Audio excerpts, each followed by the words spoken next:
Good morning, good morning, good morning. I'm just taking some time out.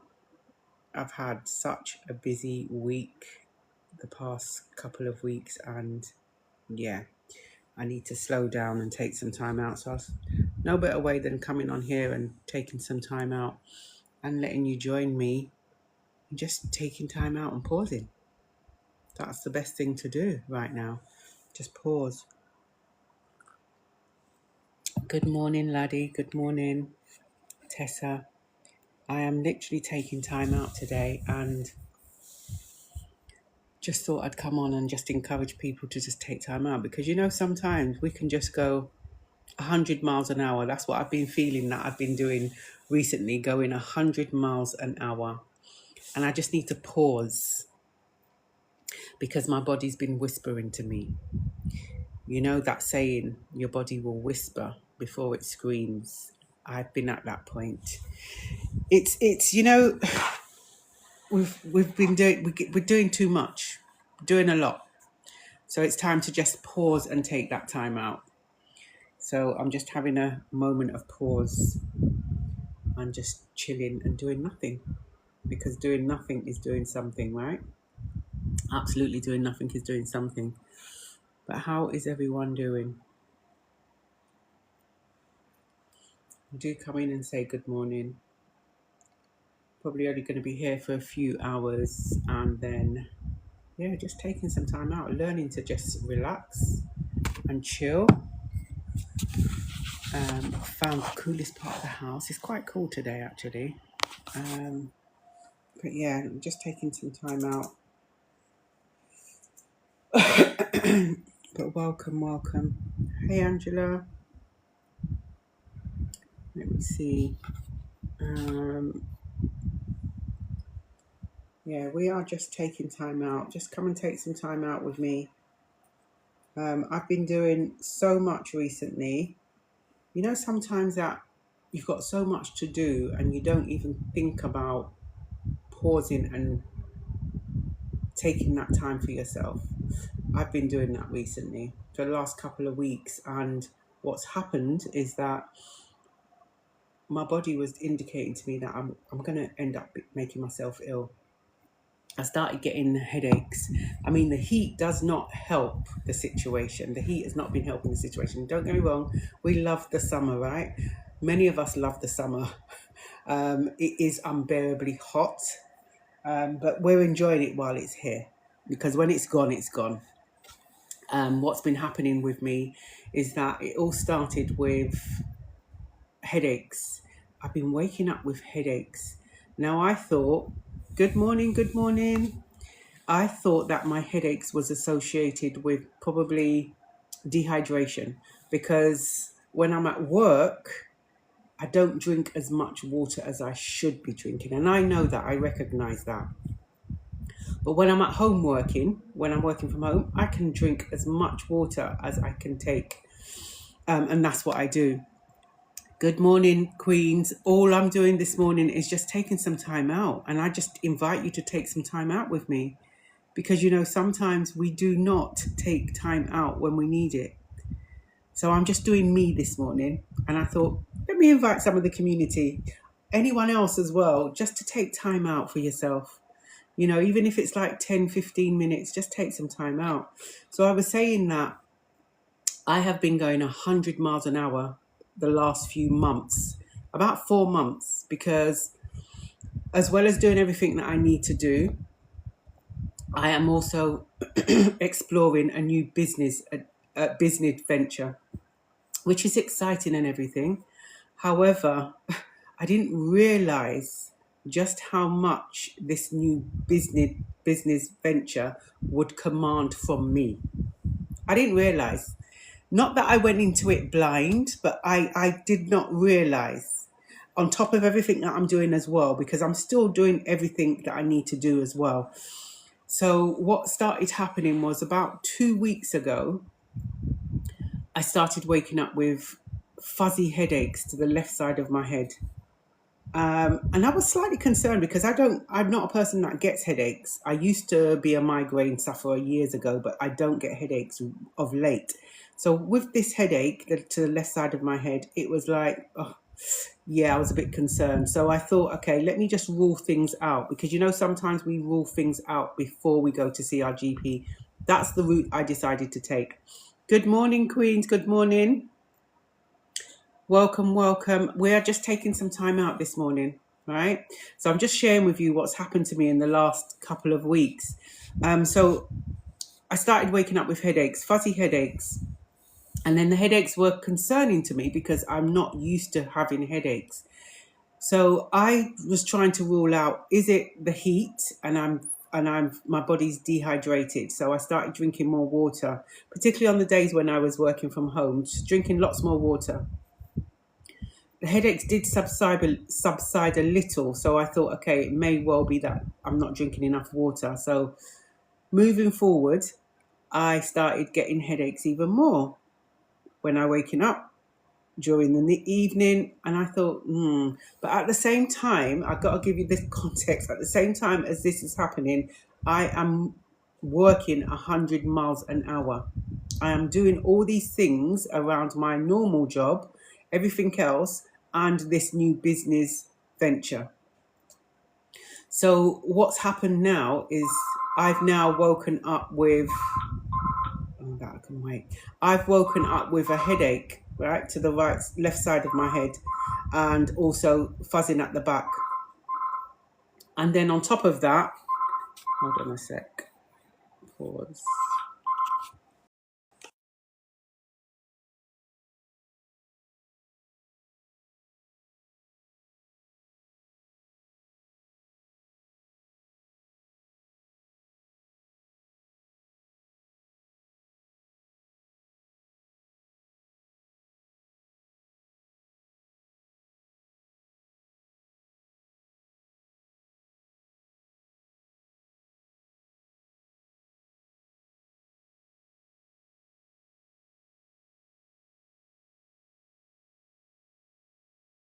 Now, yes, so I was just saying that I was getting headaches, and then these headaches was now turning into pain in my neck.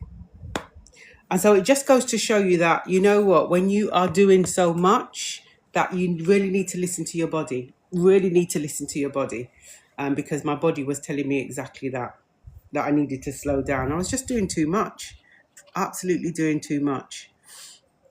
But yeah, we're just taking some time out this morning. That's all we're doing, just taking time out. I hope everyone's had a good week. But again, if you've got any questions, please feel free to ask. Hi, Annette. Who's joining? Audrey, welcome, welcome. We are just taking some time out this morning because we're just taking a pause.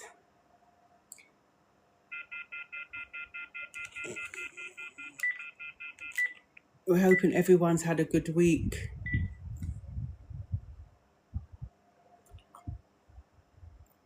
Just to see who's around, to be honest with you. See who's around.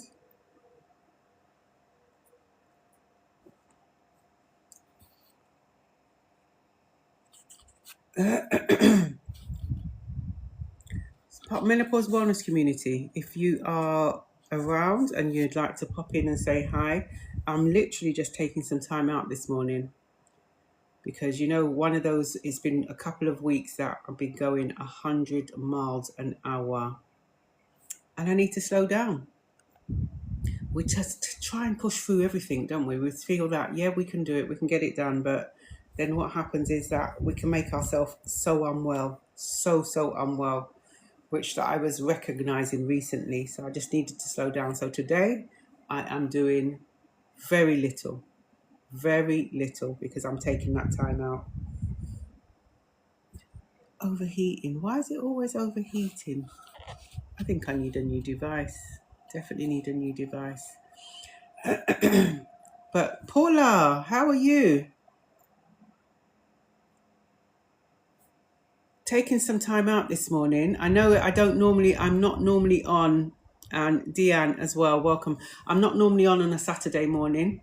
I'm usually working on a Saturday morning, but today I'm just taking some time out, and I'm, encouraging you to take some time out with me. Just relax, even if it's for 10, 15 minutes, just take some time out. Try and just forget about everything, because we can burn ourselves out. And I've experienced that in the last couple of weeks, where I've burnt myself out to the point where I've contacted my GP. That's how burnt out I felt. I was concerned because my body was giving me signs. I was getting headaches. I was getting the sleepless nights was happening because of the heat as well. Anyway, the heat has been a contributing factor, most definitely. But my headaches were turning into pain at the back of my eyes.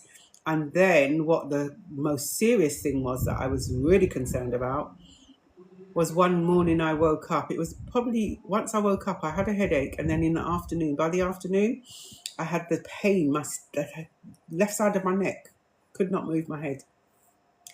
Yeah, that was my body telling me that I needed to slow down. So I had to stop everything that I was doing. And then today I'm feeling a lot better today. But yeah, it just goes to show you that we need to listen to our bodies, right?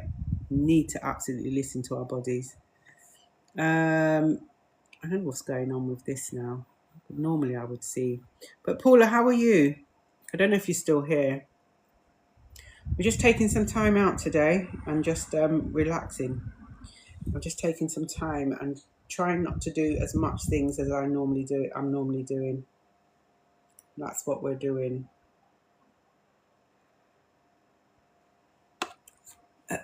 Good morning. We are taking time out this morning. Shimzy, welcome. User 657, welcome. Jay Hamilton, welcome. Olaf, welcome. One day. Yeah, we're just taking some time out. If you want to join and take some time out, I'm pausing. This is what I'm doing. I'm always talking about taking time out for you, listening to your body, be kind to yourself. These are all the things I'm doing today. Drinking my soursop tea and just relaxing. Drinking soursop. I like soursop tea, and also ginger and peppermint I always drink as well. I drink a lot of herbal teas.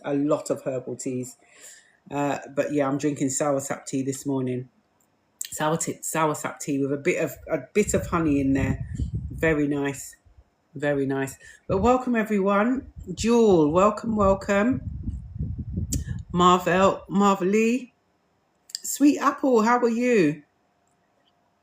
Diane and Tram. Is it Tramake?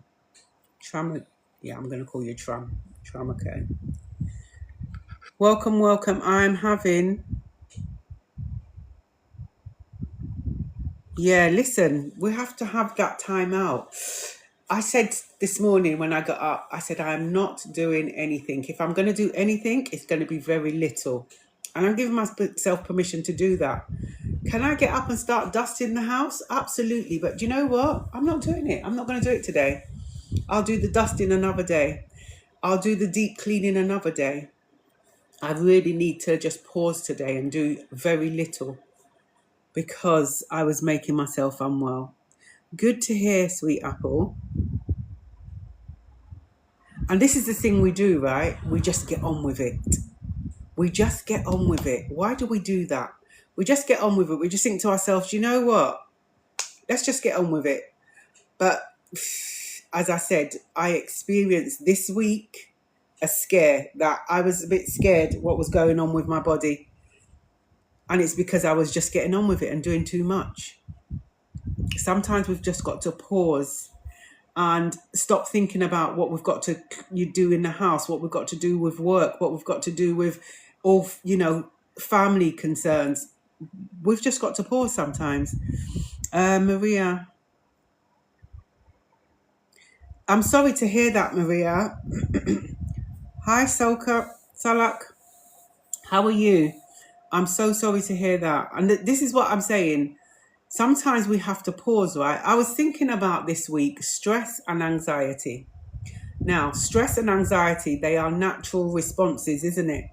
That our body will experience when we are taking on a lot of things, or there's pressure, or there's that fear there. These are all natural responses. Hi, Nanny. But you see, when they get too much, this is what we've got to recognize. Feeling anxious is okay.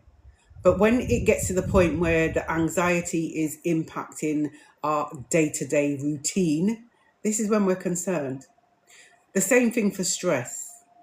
When stress starts impacting your health, this is where you're concerned. Like I said, this week alone, I've been working on a new venture and not recognizing just how much time of my time that it was commanding, to the point where I started getting headaches. Now, I don't normally get headaches. I started getting headaches, and then I did speak to my GP, and my GP said that I could potentially try and get an early night's sleep, get my sleep routine in check, which I don't think my sleep routine is that bad. So try and get my sleep routine in check. Okay, so I looked at that. But the second thing I was offered was some tablets, sleeping tablets. And I thought, no, I don't want to go that route. That's just not for me. I'm not a tablet taking person anyway. So I said, no, I'm not going to go that route. So I thought, let me just look at a few things. Can I get to bed a bit earlier? Yes, I can. Am I drinking enough water? Yes, I am drinking enough water. If I'm out and about, though, I know I'm not drinking enough water, because I don't want to get caught short out there. Because let's be real. If I'm out and about and I've drunk lots of water and I'm driving around and there is no lavatories available, I'm too big to be wetting myself, right? That's for me. That's in my mind. I'm too big. I'm too grown to be having any little accidents like that. So this is why I ease off of the water when I am out and about. So in saying that, what I did was I stopped doing all of the 100 miles an hour. When I stopped doing the 100 miles an hour, my body responded well to it. My headache is gone. The left side of my neck, yesterday, it was stiff. I could not move my head. This was my body internalizing the stresses that I was putting my body under. And sometimes, you know what, we say, I'm not stressed. I'm not stressed. I say that so many times. I'm not stressed. I'm not stressed. But my internal body is stressed because the amount of things I'm trying to do at any one time. And we have to recognize that. We have to. I'm sorry to hear that, Maria. What are you doing for that? Is there anything that is helping you through that? Yeah, I'm telling you, we have to. Because had I continued trying to deal with everything at 100 miles an hour, my body would have probably just shut down on me. That's what my body would have said. Right, you're not listening to these whispers, then I'm going to go the next level. And it would have probably just stopped. That's what probably would have happened. But I had to take responsibility and say, do you know what? I am doing too much. I can't keep operating like this. It was too much. Good morning, Lady B. How are you? We're just, you know what? I'm taking some time out this morning, and I'm encouraging everyone to join me in taking some time out. So come and take some time out with me this morning, because I've been doing the most recently, and I recognize. I'm always saying to everyone in the community, look, listen to your body, take time out, be kind to yourself. And that's exactly what I'm doing. I'm taking a leaf out of my own book this morning. I'm pausing and I'm not doing anything. Like I said, right now, can I see dusting to do? You know what? I can go and dust the sideboards and everything, but it can wait. It'll be there tomorrow. It'll be there later on. I just need to take some time for me. Not really. The menopause has made it worse, but I'm resting more. That's good, Maria, that you're resting more. It's a start. The rest is a start. Because when we're not resting and we're trying to push through, that sometimes can exacerbate the symptoms without recognizing that. So actually that is a start. So you need to, that's the beginning, taking the rest. Yeah. You know what makes me worse is family Nanny, I understand, because if when someone's not understanding or even try to start understanding, yeah, it can be so frustrating. It can be. And this is why communities like this, platforms like this, where you're going to be heard and understood, that's all you need sometimes, isn't it? Just need to be heard and understood. Because it doesn't feel like you're screaming at a brick wall and no one's responding to you. Yeah, I hear you. You're welcome, Maria. Good morning, beautiful child. How are you? I'm inviting everyone this morning to just take some time out with me. Let's just take some time out. We do the most. We always are doing everything for everyone else. Let's take a moment to take some time out. And even if that's just 5-10 minutes, just take some time out for yourself. Just sit and do nothing. I have given myself permission this morning to do nothing at all. And you know what? I was sitting there thinking, even in my mind, although I said to myself, I'm going to do nothing, my mind was saying, what do you need to do? What do you need to do? And I said, you know what, Jackie? Go and do a live. That way, you are not doing anything. You're just sitting here talking. So I'm inviting everyone else to come and take some time out with me this morning. We can have a chit chat about anything you like. My husband keeps having a go at me. Why does he have a go at you, Nanny? Why is he having a go at you? I'm drinking my soursop tea this morning.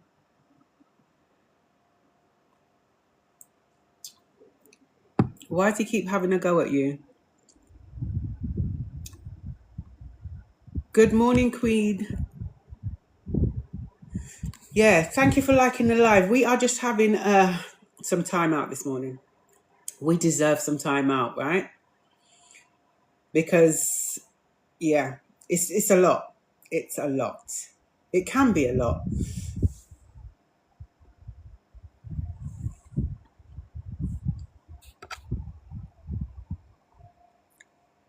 What's everyone got happening this morning? Anyone got on a Saturday? I remember years ago on Saturdays, on a Saturday morning, it was a clean the house day. That was it. That's how my Saturday routine used to be years ago.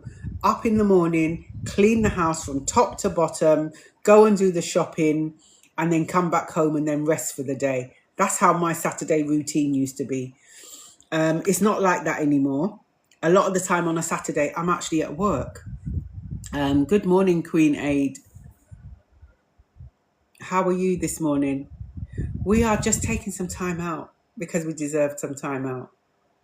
So I'm inviting people today, come and just take some time out with me. I have no energy. Yeah, this is it. And when you don't feel like you've got no energy, that's okay. It's absolutely okay. Maybe that's your body's way of saying to you, you just need to rest up a little bit because you're doing too much.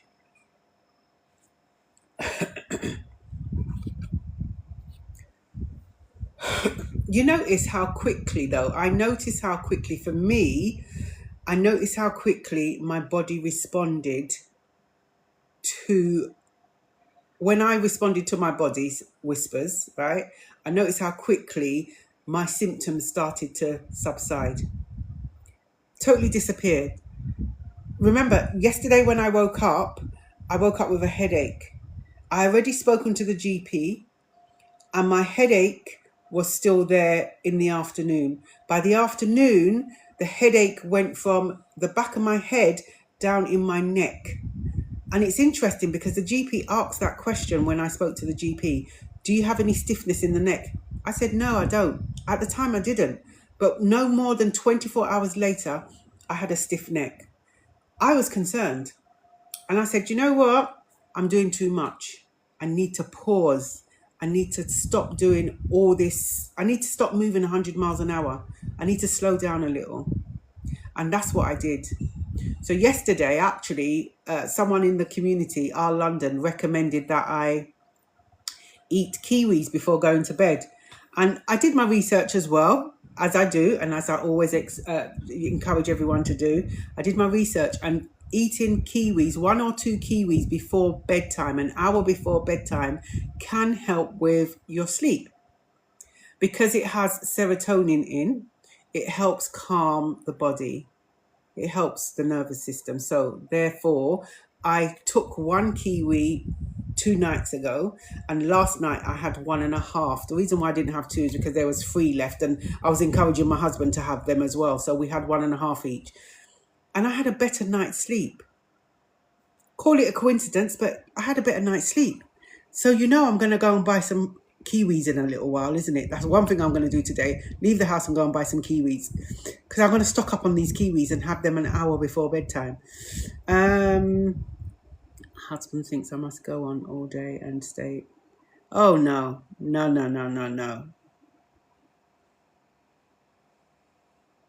No. Listen, I'm hoping your husband understands, because it doesn't work like that. You know what? As we get older and as we're navigating through this journey, right? As I posted the other day, this journey changes us. And no more am I doing for everyone else without dealing with myself first. It's not happening. I get a lot of palpitations. Oh, Maria, I'm sorry to hear that. Palpitations, I used to experience palpitations and they weren't nice.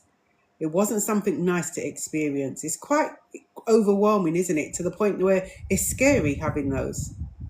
It's almost you can hear your heart beating out of your chest. That's the only way I can explain it. Yeah, it's not nice. I don't have them anymore. Touch wood, I don't have them anymore. I have found that since being a lot kinder to myself, since listening to my body more, my symptoms are a lot kinder to me. Once we start trying to eliminate as much stress as we can out of our lives, once we start, slowing down a bit more, this, as I said, I'll say it again, this soft life that I'm adapting, it's working for me. I'm definitely living a soft life now. Yeah, I hope that, you can find something to navigate through that, because that's not nice. Lala, welcome. But kiwis have vitamin C, though. Yeah, they do. But if you go and research the kiwis for, put in your research for kiwis before bedtime, and you see what it says about that. An hour before bed, 1 or 2 kiwis. And I thought maybe it will, and over a period of, let me think, it said over a period of, was it a week or 2 weeks? You'll notice a difference. But I noticed a difference straight away.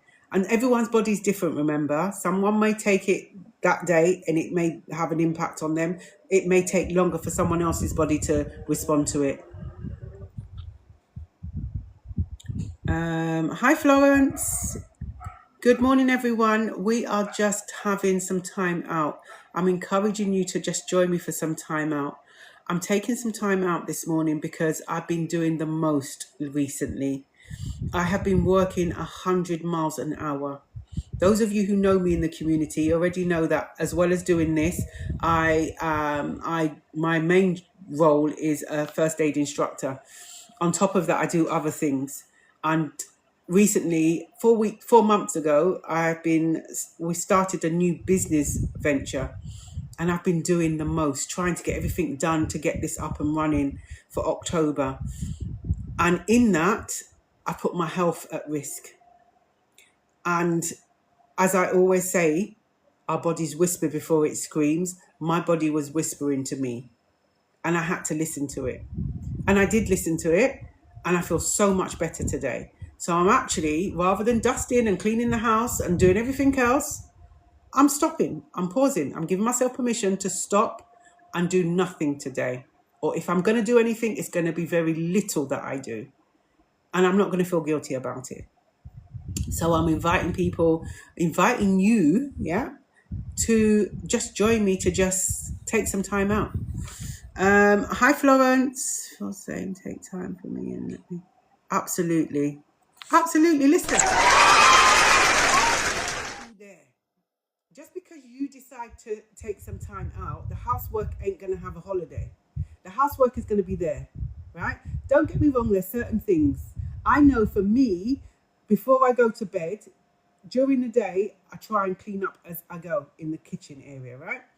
I know for me, before I go to bed, this is for me, I have to do the dishes.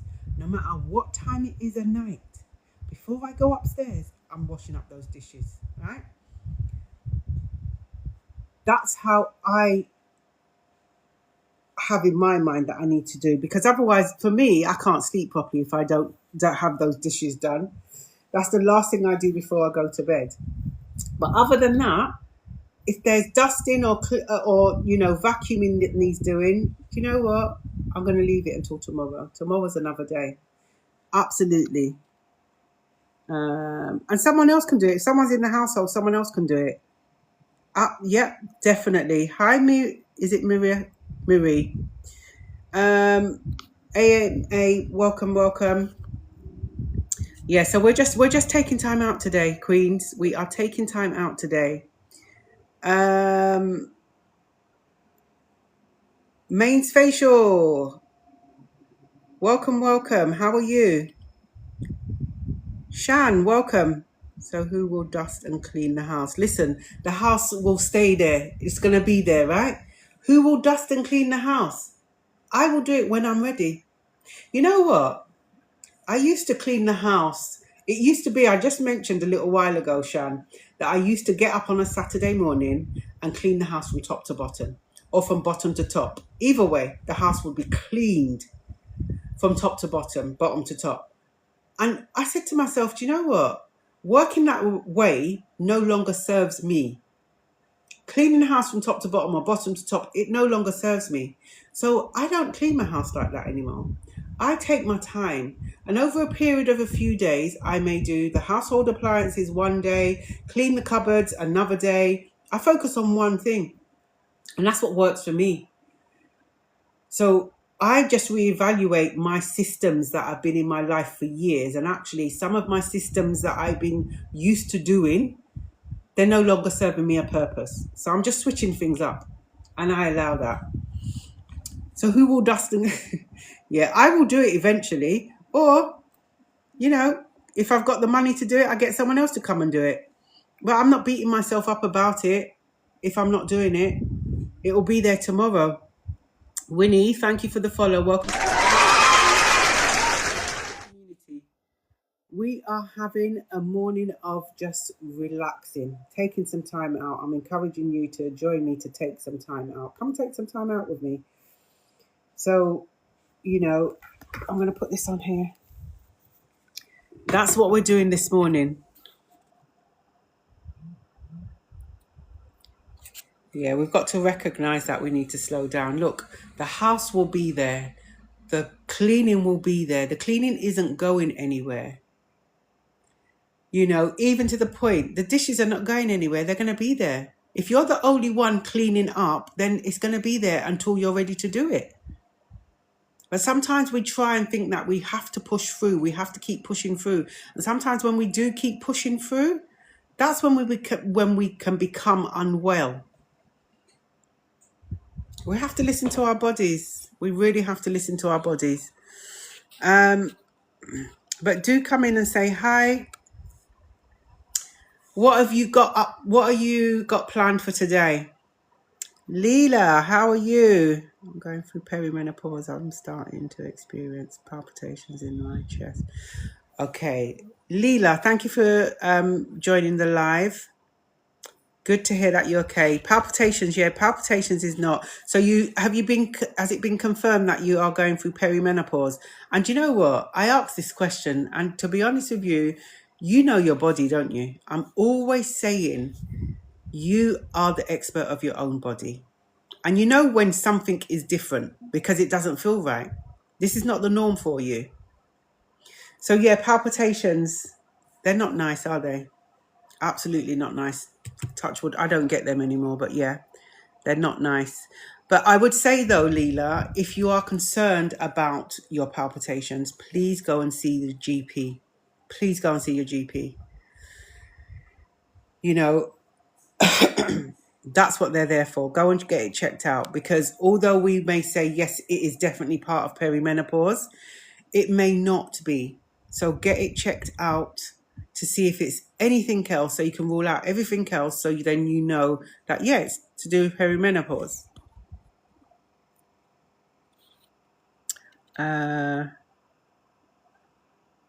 Shan, listen, you're right. We have to listen to our bodies, because if we don't listen to our body will shut down on us. That's what will happen, you know. And as I said, I shared with the community a little while ago that I was at that point where I'm trying to do the most, because you know what? This new venture that we're dealing with, I know it's going to, you know, be a benefit to me, but I need to be around to enjoy it. Come on, let's make it make sense. So the headaches and the stiff neck that I was getting, and, you know, the blurred vision, I was getting that as well. The blurred vision, that these were signs that my body was saying, Jackie, you need to slow down because you're doing way too much. So I stopped doing that 100 miles an hour. And today I've woken up, everything's gone. Everything has gone. Now, it may take someone else's body to do that over a period of time. Everyone's body is different, right? But yeah, the moment I listen to my body, it respects me again. I suppose I'm respecting it, right? I haven't had the best test, but I know I'm going through it. Okay, Leela, you see the test you're referring to? I think you're, correct me if I'm wrong, you're referring to the blood test, right? So, to be honest with you, the blood test, I would say, if you know, go and get it. Sometimes the blood test is unreliable. I had that blood test as well. FSH blood test, it shows your hormone levels. And it came back that my hormone levels were normal. And sometimes that happens. And sometimes you have to go back another time thereafter. But it shouldn't take a test to confirm that we are navigating through this journey. It should be based on our symptoms. That's what it should be, based on our symptoms. Yeah. And we know our bodies. We know our bodies. For years, I was saying to my GP, I'm going through the menopause. I'm going through the menopause. I'm going through the menopause. And I was turned away. Turned away, turned away, turned away. No, you're too young. You're too young. You're too young. I was actually going through the menopause. I was going through the perimenopause. And then I hit menopause. And then now I'm in postmenopause. And you know what? My GP doesn't know anything. It's not even recorded on my GP notes that I am in postmenopause now, because I wasn't listened to. I wasn't understood. And so I walked away feeling that maybe, is it in my head that I'm experiencing this, or what's going on? But I was actually navigating through perimenopause. So know your body.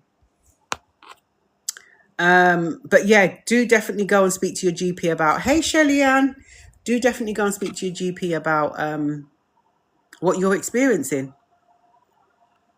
I've not had a period since April. I'm 49. Okay, so April this year, right? So April, May, June, July, August. We're in August now, so 4 months. Yes, oh yes, you mentioned. So it could be, just keep a track on that. Because remember, perimenopause, your menstrual cycle becomes erratic or irregular, if you want to use that word. So for you, 4 months, it could be that you are navigating towards menopause. Remember, you have to have 12 consecutive months of no menstrual cycle. And then the day after that 12th month is menopause. And the day after will be postmenopause. I'm still sleeping in bits, and yeah, and that's what happens, right? But Shelly Ann, do you know what? Our London in the community mentioned about kiwis. And you know what? Things are worth a try as long as you're not allergic to these things, obviously. If you're not allergic, and I was told about having kiwi before going to bed. Now, obviously, I did my research because I always encourage you all as well, whatever information you come across or gets shared with you, you go and do your research as well. So after our London mentioned to me about the kiwis, I went and done some research on kiwis and having kiwis before bedtime. And it does state, the information came up trumps and it said having 1 or 2 kiwis an hour before bed can improve your sleep. And I thought, why not? It's worth a try. I'm not allergic to kiwis. I like kiwis.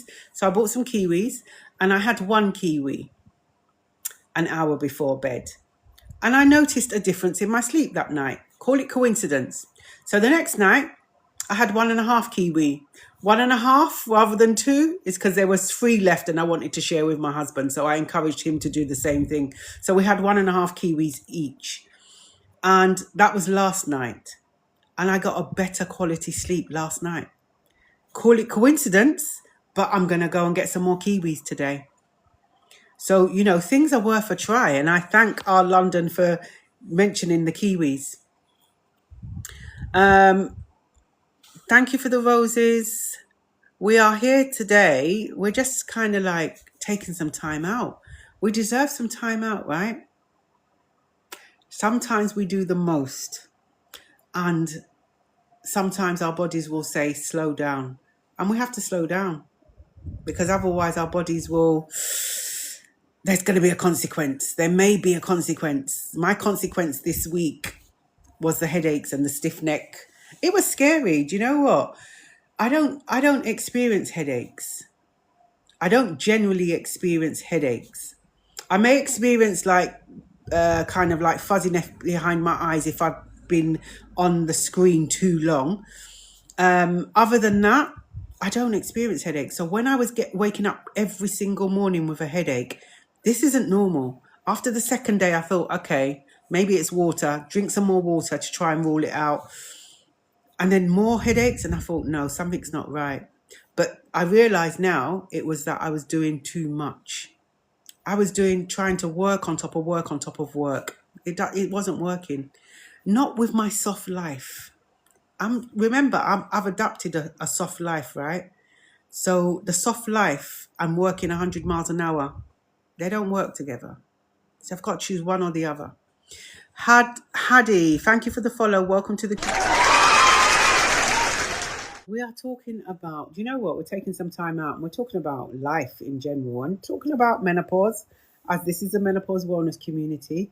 For those who have never come across the menopause wellness community before, we are a community filled with like-minded queens, and there's kings in the community as well, but like-minded queens who are navigating through the menopause journey. Many of us, many queens, are not quite there yet, but they're here to just find out information about the menopause.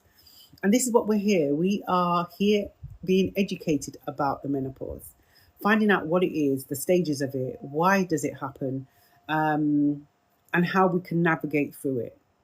So we meet up on a Wednesday at 8 p.m. British Summer Time. Today is just an impromptu live, and I'm just taking some time out today and inviting everyone to just take some time out with me, just to pause. So on a Wednesday at 8 o'clock British Summer Time, we meet up and we just either focus on a subject matter or we just talk about the menopause. And we ask questions. This is a community that does not judge. We don't judge in here. So if you're thinking about, gosh, I don't even know anything about the menopause, what is it? How do I know I'm in the menopause? Ask the questions. But it's fine to ask questions. We don't judge here. We're here to educate. I'm not sitting here claiming that I know every single thing. My journey is going to be different from somebody else's. And this is the thing. When we sit here and share our truth, other queens may hear it and think, oh, I didn't realize that. And that's happening to someone else. So this is what we're here. We're just educating ourselves and getting to know our bodies a bit better, right? This journey is a journey that is can be unpredictable. It can throw some spanners in the work, so to speak. It can, one day we're feeling fine and the next day we're not feeling fine. In fact, we can wake up feeling fine and within a couple of hours, our mood changes. That's what can happen. That's the reality. And we're trying to navigate through that whilst we're trying to live life. It can be challenging sometimes. And this is what the community is here for. So this community is here that you can come in and scream and shout. You're going to be heard and understood. This is what the community is here for. Because sometimes that is all we need, is for someone to listen and to understand us. No judgment, no criticism. We don't want solutions sometimes. We just want to be heard and understood. I cannot understand why I still have symptoms after 12 years post-menopause. Okay, so Nanny, it may be a number of things. It may be a number of things. And 12 years into post-menopause, I know there are some queens in the community and that are in some of my groups that are in their 70s, 80s, and they're still going through symptoms. They're still experiencing symptoms. And I would always say to them, think about some things. If you've got a health condition, an existing health condition, this may be something that's exasperating your symptoms, okay? It may be that then there's the food to consider. What are we eating and what are we putting in our bodies? That may be exasperating some of our symptoms. Then there's a consideration of the movement. How are we moving? How often are we moving? Because that can also exasperate our symptoms because the body needs to move. I'm not saying moving every single second, but our bodies need movement. Our bodies were not made to keep still. So we have to kind of start thinking about and considering some of those factors. And then we can whittle down why we are experiencing and why our symptoms are being exasperated. I mean, the heat, this heat is lovely, but it can be exasperating for many of us. Many of our symptoms, it can exasperate. I know last night when I went to bed, I had a shower before going to bed, and then within 5 minutes, I'm sweating again. And it's like, what was the point of the shower? You know, but hey, Claire, we are having just time. I'm just inviting everyone to just take some time out with me because I've been doing the most. My body almost shut down on me this week. So yeah, and it was quite scary. So I'm encouraging everyone to listen to their bodies. So yeah, we've got to take into consideration those factors. So yes, our existing health, also how we're eating, what are we eating, what are we putting in our bodies, what are, also, as well as putting in our bodies, what are we putting on our body as well? You see all these things we're using on our body, the creams, the shampoos, the makeup. Listen, that can have an impact on our body, because it soaks into our body. All these things are going to be absorbed into our body. And can they have an impact on us? Absolutely. We need to consider these things. There was one point in my life and I stopped and paused and I said to my husband, if we don't stop and start thinking about what we're eating now, we're going to regret it later on in years. And you know what?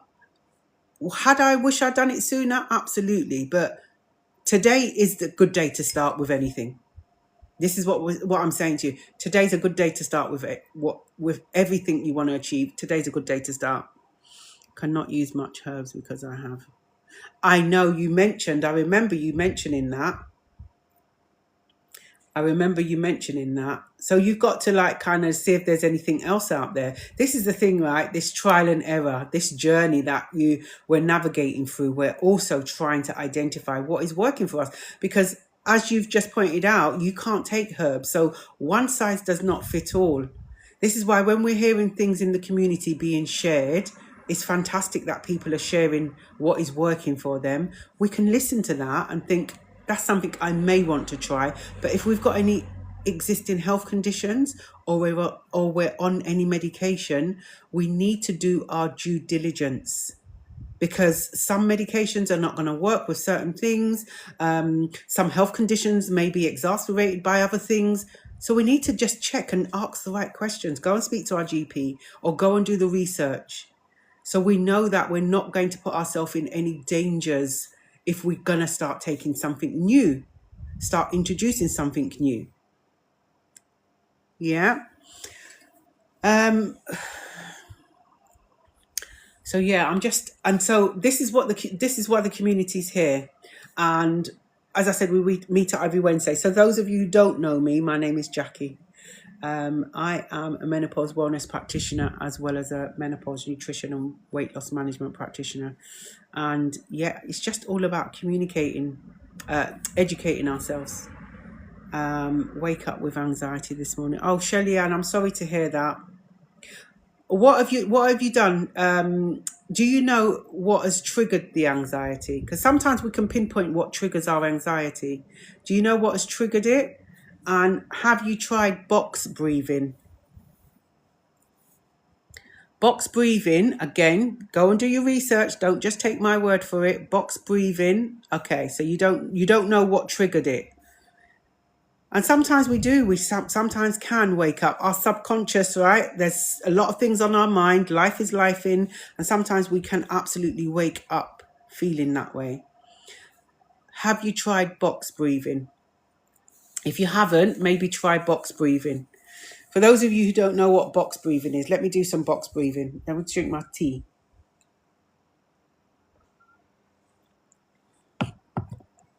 Okay. So when I do box breathing, what we're going to do, I'm going to explain it to you and then we can do some. Thank you for the follow, Queen. Welcome to the community. I'm going to explain the box breathing and then I'm going to do 2 rounds of box breathing with you. Okay? So how box breathing works. It's on. Thank you for the follow. Is it Zayana? Zayana. Welcome to the community. Box breathing is, and do the research, everyone. Don't just take my word for it. Box breathing is good for anxiety. So if you're feeling anxiety, you experience anxiety, the box breathing helps with the nervous system. It is your parasympathetic nerve, parasympathetic part of your nervous system. I had to get that out there, didn't I? So that's what it helps with. So with box breathing, what you're going to do is, when I do box breathing with a group, I always encourage them to close their eyes if they want to. You don't have to close your eyes, because I've done box breathing whilst I've been driving. And if I close my eyes while I'm driving, that's not going to be good, is it?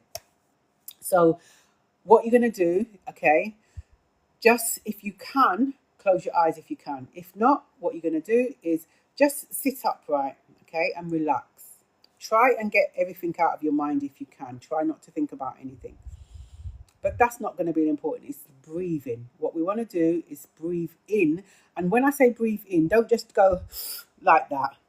You're going to breathe in and take your time and breathe in for 4 seconds, for the count of 4. So breathing in for the count of 4. What you want to do is fill up your lungs, okay, as much as you can. If you cannot breathe in for the count of 4, do as much as you can. Everyone's going to be different. So when you breathe in for the count of 4, you're going to hold it for 4.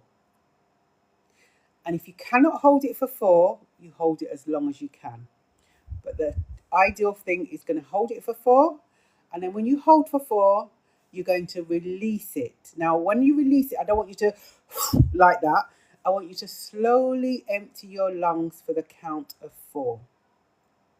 And then when you release it on the count of 4, empty your lungs, you're going to hold again for 4. So it's that 4. 4, breathe in, hold for 4 seconds. Breathe out for 4 seconds, hold for 4 seconds. And then breathe in. So that's that box, right? That is what the box breathing is. So let's do 2 rounds of that. Waking up with joint pain. And oh my goodness me. Jazz, we're going to talk to you. Let's do some box breathing and I'm going to talk to you about that. What is the best HRT with the least risk? Okay, we're going to talk to you about that. I can't say what the best is. Everyone's body is different. This is something you're going to have to navigate through and find out what works for you. I'm going to come back to that. Let's do some box breathing. So, okay, where possible, okay, you're going to breathe in for 4. So start breathing in. Fill the lungs up. And then hold. Hold for 4 seconds. And then slowly breathe out for 4 seconds. And you're going to empty your lungs while you're doing that. Don't force anything. If you cannot meet the 4 seconds, then do it for 3 or however long you can do it for, because again, with practice. And so we're going to do it again, okay? So we're now going to breathe in for 4 seconds. Fill the lungs up as much as you can. Don't force it though. Fill the lungs up as much as you can. And then when they're filled on 4 seconds, we're going to hold for 4 seconds. So you're going to hold your breath for 4 seconds. If you cannot hold your breath for 4 seconds, then release it before then. Don't force yourself. And then once you've held your breath for 4 seconds, you're going to slowly release all the oxygen in your lungs for 4 seconds. And then hold for 4 seconds. Once you've emptied for 4 seconds, you're going to hold for 4. Okay? That is what your box breathing is. So you can do this anywhere. Like I said, I done it in my car the other day when I was stuck in traffic. I didn't close my eyes, but I did the relaxation. And actually, it made me feel more relaxed. I don't like sitting in traffic, but there's nothing we can do. It's out of our control. So I just did some box breathing. Hi, Tara. I did some box breathing. So that my nervous system just thanks me for it. I just felt it just was saying, yes. Yeah. So try that. And if it's something that you feel is not working for you, give it a little while and then just try it. If it hasn't worked for you, like I said, one size doesn't fit all. But we don't know if it's going to work for us until we try it. I'm good, thank you. How are you? Today, I'm encouraging all the queens to come and join me just to take some time out. Just take some time out. Because I was at a point where I was doing too much and my body was whispering to me. I was getting headaches, a stiff neck. Yeah, until that point that I phoned my GP. I was doing too much. So this is why I'm encouraging everyone to take some time out. So Jazz, back to your comments around you've woken up with joint pain and headaches and with fatigue. And I'm really sorry to hear that. And you know what? This heat, as much as we are enjoying the heat as much as we can, it is not helping many of us. Because the heat can exasperate the headaches. It can exasperate dehydration and fatigue and those sort of things. Your sleep disturbances, it can absolutely do all that. So it may be that you have considered today that you are going to, I don't know, do some light stretching, try and stay hydrated for the headaches and see how you feel. But listen to your body. You also asked about what is the best HRT for the least risk. I cannot say what the best HRT is going to be, your hormone replacement therapy. You're going to have to go and speak to your GP about that because there are so many different forms of HRT out there. You've got the gel, you've got the pump, you've got the tablets, you've got the patches, you've got so many different forms. You will need to go and speak to your GP. But when you go and speak to your GP, ask the right questions. Like you've just asked the question, what will be the best for you? What are the risks? What are the benefits? Jot down these questions before you go and see your GP and then have a discussion with them. It's a trial and error. Now, I'm not a HRT girly myself. Because I decided that it just wasn't for me, the research that I'd done on it. But those of my friends and people in the community that are on HRT, some of them have said that it's been a game changer, fantastic, and other people said that it's not worked for them. So it's a trial and error. I do know that you go back every 3 to 6 months to have a review. Some people have said they've gone back after that time, their review time, and they've had to increase the dosage or lower the dosage. Everyone's body is different. So what I would suggest is you go and start speak to, if you haven't done already, go and speak to your GP and ask the right questions, because it's that trial and error. And if you do decide to take it, I hope it works for you. But just track your journey. I'm glad to hear you are okay, Tara. Glad to hear you're okay. We need to check. Absolutely. This is why I thought I'm not normally on a Saturday morning. I'm normally at work. And my husband was gone to work this morning. And I thought I'm sitting there in the rocking chair, his rocking chair, and saying, what shall I do? And I said to him, I'm going to do nothing today. And my brain's already saying, Jackie, you need to do this, you need to do that. And I thought, nope, I'm going to come on live and invite everyone to just take some time out with me. That way, it stops me from doing things in the house. We do need to chill. We absolutely need to chill. Yeah, it does. And Tara, I was saying earlier on that I've been working 100 miles an hour to the point where I started getting headaches. And I know the heat has been a contributing factor to the headaches as well, and me not staying hydrated. But I was getting headaches every single day. And on top of that, I woke up yesterday and in the afternoon, I started getting a pain, a stiff neck, and I couldn't move my head. That's what scared me, because I spoke to my GP the day before and my GP said, are you getting any stiff neck? No. If you do, you need to go to A&E. So I thought, do you know what? I need to pause, because my body is shouting at me now. It's no longer whispering, it's shouting, and I need to listen. And so what I did is went to, last night, had a shower, had my 1.5 kiwi before I went to bed, an hour before going to bed, and I had a better night's sleep. The headache's gone. The pain in my neck has gone. And it is. I need to go and see the doctor. I have not been. The doctor seems happy. Okay. So yeah, go and see your GP. Go and see your GP. That's the best thing to do.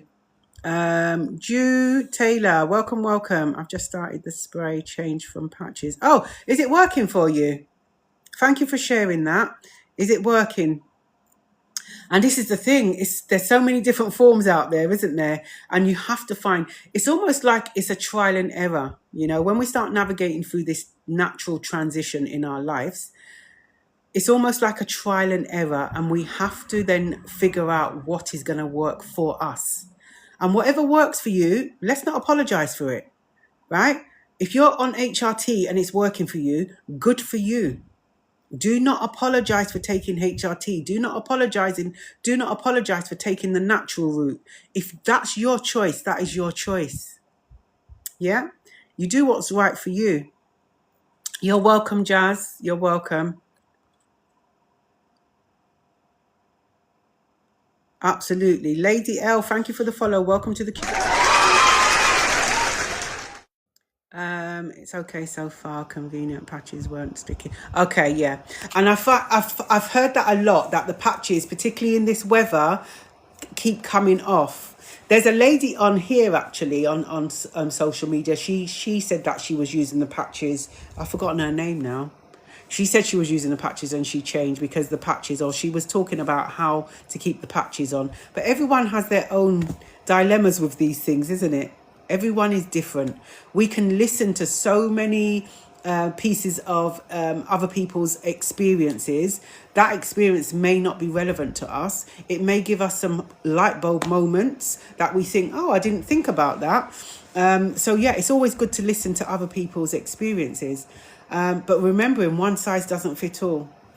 And if we are going to think, if we're considering trying that method, we are ensuring that we are doing the right thing, particularly if we've got any existing health conditions or we're on any medication. We've got to just factor that in. How long does menopause last? Tara, how long's a piece of string? Right. So there's 3 stages. I'll go over the 3 stages of menopause, and then I'll talk about within that. I'll talk about the timescales and things, and it's different for everyone. So perimenopause, generally, if you look and go and research perimenopause, it will state between the ages of 45 to 55. However, it can be younger. I was 42 when my perimenopause started. There were some people in the community that their menopause have started way before that. So 45 to 55, generally perimenopause. And perimenopause, you started perimenopause because you get some common symptoms is irregular or erratic menstrual cycle. It just is different from what your norm is. Mood swings, hot flushes can be. Those are some of the common symptoms. It's not to say that they're not other symptoms, but those are some of the common symptoms in perimenopause. And then perimenopause can last anything from 4 to 7 years. If you research, it says 4 to 7 years, 4 to 8 years. However, I'm going to just do this thing. Here we go. However, it can last longer. My perimenopause lasted 10 years. Some people in the community, they're on their 12th, they're on their 15th year. So once you're perimenopause, you've gone through perimenopause, what happens is you will have 12 consecutive months of no menstrual cycle. So 12 months of no cycle, and then the day after that 12th month is menopause. So menopause is only actually one point in this journey. Okay, that one day is menopause. Menopause is when your body has decided that there's no more chance of reproducing. The shop has shut down. That is your menopause day. And then what happens when that happens? Your body then gets, starts to celebrate, and then you're now in post-menopause, the day after menopause. And post-menopause, if you research post-menopause, you may come across information saying end of the menopause. You kind of celebrate and think, yes, it's the end. It doesn't mean it's the end of it. We're in post-menopause for the rest of our lives. And what happens in post-menopause is the hormones stabilize somewhat and symptoms can disappear. Some symptoms can just feel less. So there are some queens out there with symptoms that have disappeared completely. There are some queens out there that symptoms are still remaining, but they're less. For me, in post-menopause, 3.5 years in post-menopause, 12, 16 of my symptoms, they've disappeared. I've only got 2 symptoms. So that's not bad going. So those 2 symptoms are hot flushes and night sweats. But I know what exactly exacerbates those hot flushes and night sweats. So I just stay away from it. That's what I do. So when you ask that question, how long does the menopause last? That's why I said, how long's a piece of string? I know that's probably not what you wanted to hear, but I have women in their 70s and 80s still saying to me that they are experiencing things like hot flushes and night sweats. However, what I will say is a big contributing factor to our symptoms is going to be the food we eat. I'm telling you, the food we eat. I notice the moment I change my diet, my symptoms, some of them just disappeared completely. We need to be mindful about what we're eating, what we're putting in our bodies, what we're putting on our skin as well. Love, is it love you? Love you. I'm going to call you Love You. Hi, good morning. Good morning. Welcome. We are just taking a moment to just taking some time out. That's what we're doing. We're taking some time out. Not to overwhelm you, Tara. Not to overwhelm you, but 25 or 27% of women do not experience menopause symptoms, although they navigate through the menopause, because remember, menopause is that one moment where your body stop reproducing. They don't experience any symptoms or limited symptoms. But so everyone will navigate through that menopause, but perimenopause, post-menopause, they may not experience that. Did you take HRT? No, I didn't. I'm not an HRT girly. HRT, I did so much research around it And the research I came across made me decide that it wasn't for me. I wasn't prepared to take the gamble with it. That's the research I came across. I wasn't prepared to take the gamble. So I just went the natural route. I'll be honest with you. I was taking, I'm still taking, I take things like moringa seeds. I take 2 moringa seeds in the morning. I take things, although I'm on a break from that, I take things like starflower oil with evening primrose. So the starflower oil and evening primrose are together in a capsule. I take magnesium glycinate. I take my sea moss. I drink a lot of herbal tea. So this tea here is soursop tea. I drink a lot of peppermint and ginger tea. I drink a lot of licorice and peppermint tea. I'm a peppermint girly, me. Herbal tea girly, me. So I take a lot of that, but I also change my diet as well. I eat more chicken and I eat more fish. I cut out red meats. I wasn't eating a lot of red meat anyway, but I cut out a lot of red meat.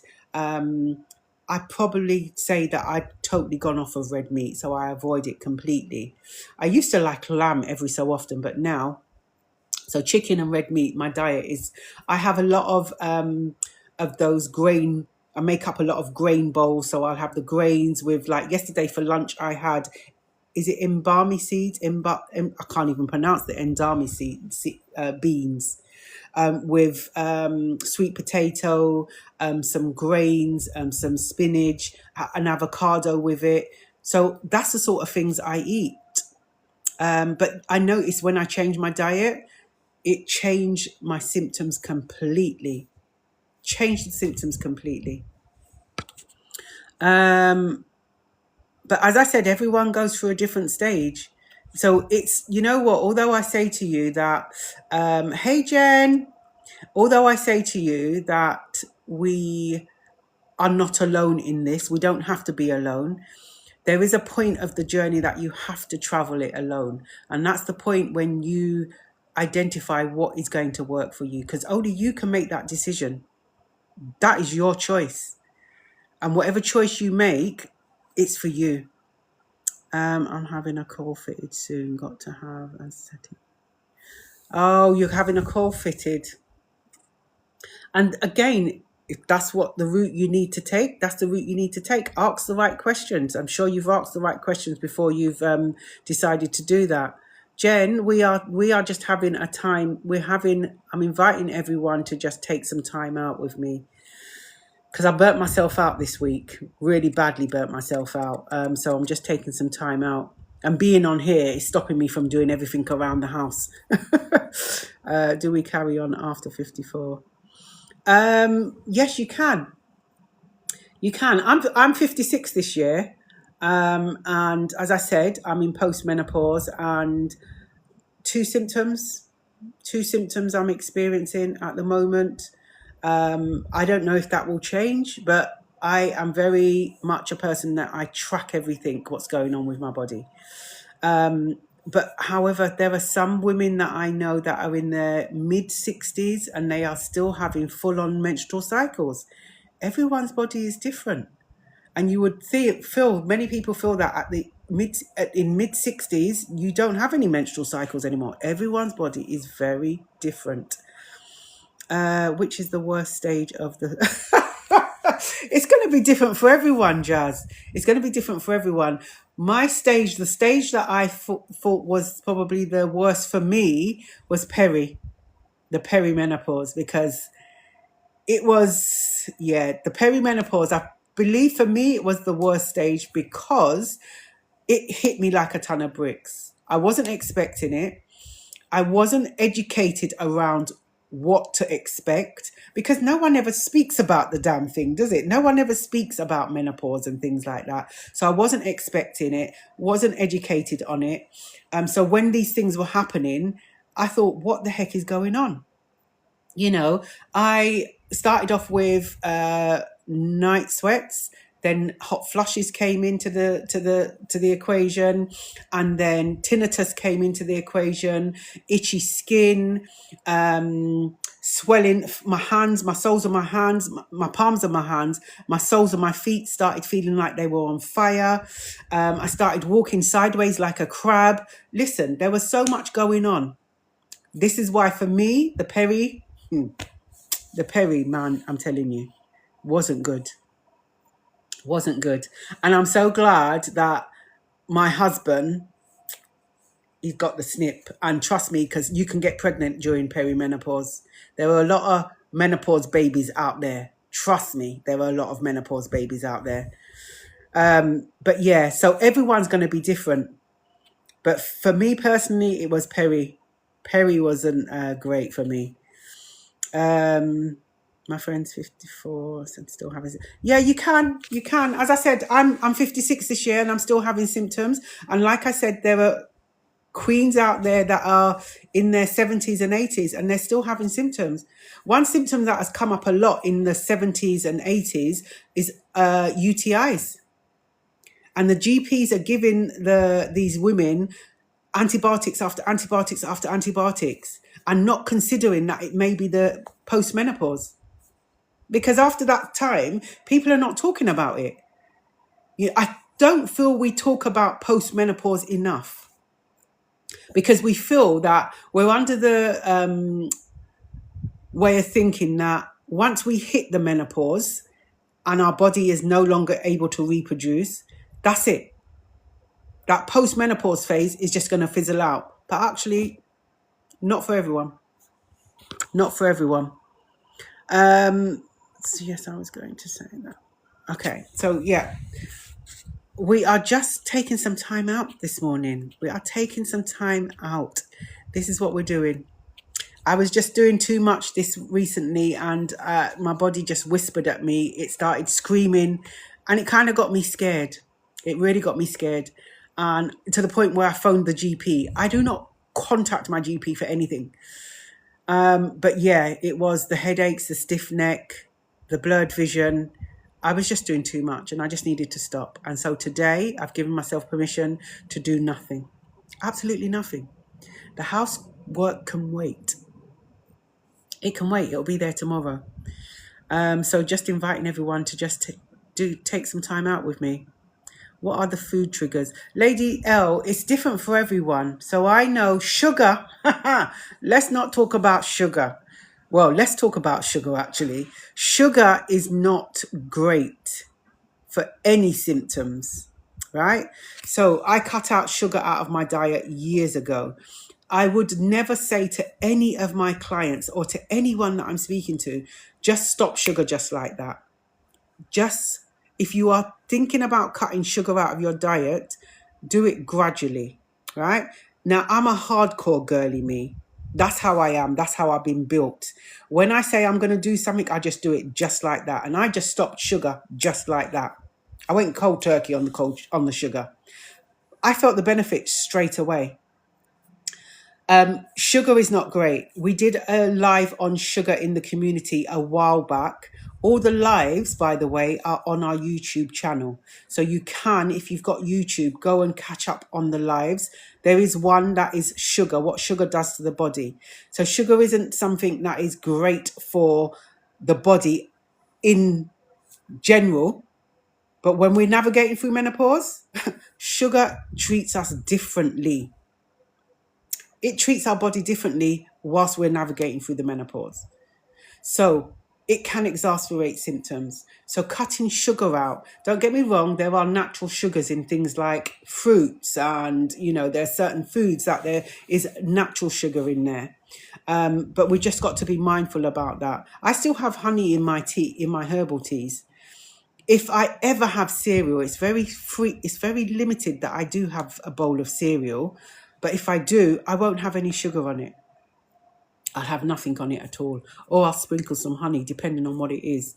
So yeah, it's just, sugar is a big thing. You go and do some research on sugar in the body. You can find out yourself. Definitely sugar.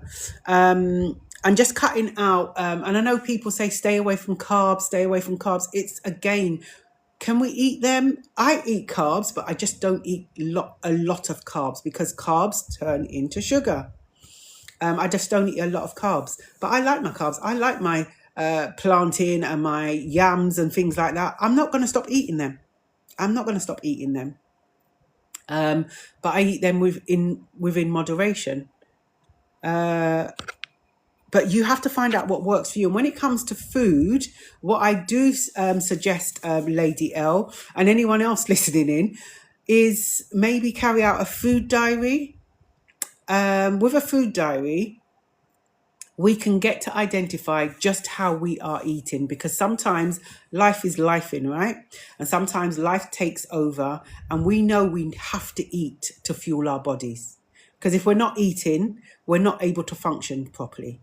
So we have to eat. But sometimes when life is lifing, we do eat, but we eat the wrong things and we just grab and go. And it may not be the best thing to eat, but we know we just got to eat something. Like many of my friends, I'll say, have you eaten today? Yeah, I've eaten. What have you eaten? Packet crisps. That's not food. That is not food, right? That is not going to be able to sustain your body. A packet of crisps is not going to be able to sustain your body. So what I recommend is that you consider, if you haven't done already, is carry out a food diary over a period of a week. And I always say a week or more, because then with a week, you can get a full overhaul, okay, a true picture of how you are eating. So you're going to document for the next 7 days, for the next 7 days, what you are eating, everything you've consumed, even the liquid you're taking in, right? Once you finish documenting that, then you can have a look at it and just have a look and analyze and see how you have been eating, because you may recognize that you're eating a lot of processed foods, or you're not drinking enough water, or you're eating a lot of food that is high in salt. This is why we can identify those things. Okay, so once we've identified those things, then we can make the decision, or you can make the decision to then, do I need to start cutting things out, or what can I start doing? Because those small steps, those small little things we do can make a huge difference over time. And I'm not saying to anyone, you have to stop doing this straight away. You're going to do it at your own pace. And you will do it when you're ready. Because there's no point starting it today. It's like, for instance, I used to eat chocolate, a lot of chocolate, every single day after my evening meal. That was my go-to, because I got in my mind that that's what I felt I needed. I needed some chocolate, but it wasn't no little one piece of chocolate, you know. I probably would have ate half a bar of chocolate. This was every day I was doing this. And it got to the stage where I said, no, this has to stop. So I stopped. I don't eat chocolate every day.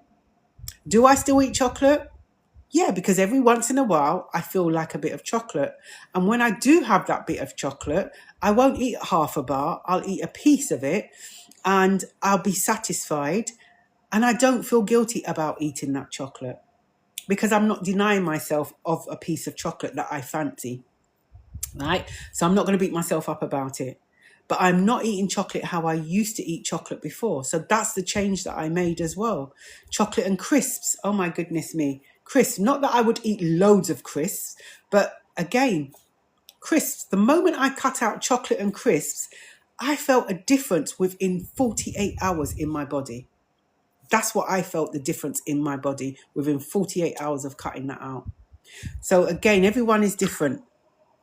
You have to kind of navigate through that by yourself. But I would always recommend doing a food diary, particularly if you are not aware of how you eat. And don't get me wrong, don't beat yourself up about it if you are not aware of just exactly how you eat, because life is lifing. And sometimes we do not recognize exactly what we're eating or what we're not eating until we do a food diary. You're welcome. I totally agree with this. I'm 50, FSA levels are 3, no period for 14 months and those. Okay. Thank you for sharing that alignment code. Thank you for sharing that. And welcome to the community. This is the thing. It's different for everyone. You know what? Looking back, I went to my GP the first time, got sent away because I was told I was too young. Went to the GP the second time. This was about the menopause, and got sent away because again was told no. But the third time I went and I put my foot down. I wasn't rude. I was just saying, do you know what? I need the blood test. But unfortunately for me, the blood test came back indicating that my levels were normal. So I just walked away. And this is what happened. This happened. The community happened. Because when I walked away, I started educating myself better about this menopause. Because no one talks about it. No one was talking about it as much as we're talking about it now. I educated myself a bit better on the menopause. I started getting to know my body more, better than I was listening to it as well, listening to my body a bit more, and started tracking my symptoms and knowing what exasperates my symptoms. Also having my menopause wellness kit to hand to help me navigate through the day. And then I came across that, I was able to go and study to be a practitioner. And that's what I done. And then this was where the menopause wellness community was born, because I felt that I was going through it. I just imagined just how many more queens were out there going through something similar or even almost the same as I was going through. And this is why I set the community up over a year ago. And this is why we're here. You know what? I'm not sitting here claiming to know every single thing. Thank you, Lady L. I'm not sitting here claiming to know every single thing about this journey, because I'm still learning about the journey for myself. But this is a thing where we can all share our experiences, and it can absolutely be a light bulb moment. The most important thing is that this community allows us to feel that we are not alone. We can connect with like-minded people, that they're going to listen to us and they're definitely going to understand. Because that is all we need sometimes, is for someone to listen and understand. I'm drinking soursop tea. Look, I'm still drinking it. I was drinking this since I started the live, and I'm still drinking this damn thing. I'm chatting too much. The soursop tea, yeah. I have soursop tea, soursop. Peppermint and ginger is another one. I've got licorice and peppermint. I've got so many herbal teas in the cupboard. Anytime my husband says, do you want a cup of tea? I said, yes, please. He says, which one? But yeah, I'll get through it. It tastes nice cold. Sometimes I brew up the herbal teas and then let them cool down, and then put them in the fridge to drink cold. I'm not a coffee drinker. I'm not a tea drinker. I will drink herbal teas. I don't drink tea bag. I drink herbal teas, and every so often I like a hot chocolate. Every so often. I was saying the last live I done that I had a hot chocolate and it was so sweet. This is what happens when you take sugar out of your diet. When you start eating things that, you don't normally eat, and for the first time you've had it for a long time, it tastes too sweet. And this hot chocolate, when I got it given to me, the lady said to me, do you want some sugar? And I said, no, I don't take sugar. And I drank this hot chocolate and it was sickly sweet. And that's because my body's not used to the sugar. Thank you for following. Thank you for the follow alignment, and welcome to the community. We're here this morning, we're taking some time out. This is what we're doing. We're taking some time out. Herbal tea girly, definitely. And you know what I like to drink? I've got lemons as well. I just cut that lemon and squeeze it and just put a little bit of honey in there and have lemon. And I have one of those every day as well.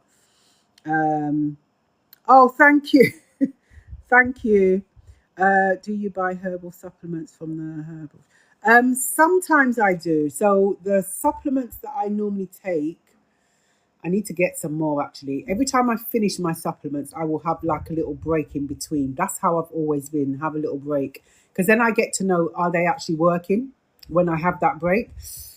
The supplements I'm taking at the moment, which I'm on a break from, is the evening primrose and starflower oil. So the evening primrose and starflower oil is one capsule, and the magnesium glycinate. That's what I've been taking. But I've still been taking my moringa seeds. I found some moringa powder in my cupboard, 2 tubs of it actually. And I thought, oh my goodness me. And the date is this month. And I thought, I'm not wasting that. So do you know what I've been doing with the merengue powder? Putting it in my food when I'm cooking it. When I'm cooking, putting a bit in my food. So that's how I'm using up the merengue powder. Just adding it to my food as a spice, as a herb. So I'm not wasting it. And then my sea moss I have as well. I will get a jar of sea moss. So I have someone making that for me, because making it for myself, that's too long. So when I get my sea moss, I have a jar of sea moss and I go through that. I will take a tablespoon of sea moss, and I just eat it raw like that. I don't add it to teas. I just take the spoonful and just have a teaspoon a day. And then once that's finished, I'll have a little break for a couple of weeks, and then I'll get another jar of sea moss. So I'm taking sea moss, and what else do I take? That's it. Cod liver oil, and I'm just mindful what I eat, what I put on my body. The only thing I put on my skin after doing my facial cleansing in the morning and in the evening, the only thing I'll put on my skin, I actually mix argan oil and avocado oil together. And that's what goes on my body. They're the only two things I put on my body. I don't put anything else on there. And my facial regime, my cleansing regime is not no exciting thing. I will wash my face with facial scrub in the morning. And that's one particular facial scrub. And then in the evening, I will wash my face with another face wash. And then I will cleanse my face with I've forgotten what it's called. It begins with M, that water.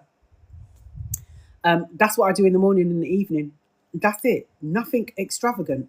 I don't wear makeup. Nothing extravagant at all. Just some basic stuff I do. But I am very mindful about what I put on my body as well, because it will absorb into my body. I don't know, for me, as I've gotten older, I've just started thinking that way, that, you know what, Jackie, if you're not thinking about it now, what is going to be the impact when you are later on down the line? That for me has been important for me. Love the herbal teas. To you. Yeah. And do you know what I would say as well? When I go into the health food store or a shop, not everything in there, just because it's got health food store above, right, the door, it doesn't mean everything in there is healthy. Do your due diligence. I get my Yuka app out. They probably don't like me in that store, but I don't care. I don't care if you don't like me, but I'm going to be scanning every single thing before I put it in my basket. And if it's not good or excellent on my Yuka app, then I'm not getting it. And it's the same thing with any oils I'm putting on my skin, any creams I'm using. I'm not using it if it's not good or excellent.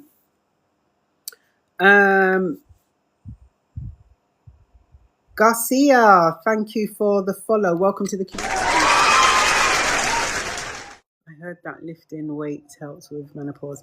Shelly Ann, yes, lifting weights, and it doesn't mean when we say lift weights, it doesn't mean you have to go and lift weights to the point where you're stretching out your latitude. It doesn't mean that, right? Just lifting, and you can start off with using tins from your cupboard. If you've got tinned food in your cupboard, you can start off with lifting those. I've got some weights at home where I use those, but just the lifting helps with your strength. You're keeping your strength, your muscle, right? It does help. Weightlifting. But now people are talking about it. No, you're welcome, Tara. We are talking about it more, absolutely. And it's a thing where I am just over the moon that we are talking about it more, because we've now found our voices. When we don't talk about it, okay, what happens is you see all those services that are available. When we're not talking about it, then those services will start to be pulled away. We deserve the right services. We deserve to be able to access the right services for us to help us navigate through this journey. The only way the right services are going to be available is if we talk about it. Well, how do you think, pharmaceuticals know about side effects? because people speak about their side effects when they've taken a medication. So that gets added onto the list of side effects, possible side effects. They only know from people talking about it. So we need to keep talking about it. Exercise, absolutely. I call it movement now. I don't call it that. I call it movement. Movement helps. Walking, I do a lot of walking. In this heat, it's been unbearable, but when I can, I went for a walk the other evening. Today, I haven't done any exercise, actually. I'm looking at my weights now. I might just go for a walk a bit later. But movement really helps. I found that movement has helped me. You're welcome, Tara. Brain fog, oh my goodness me. You know what? Brain fog. I used to experience brain fog really bad.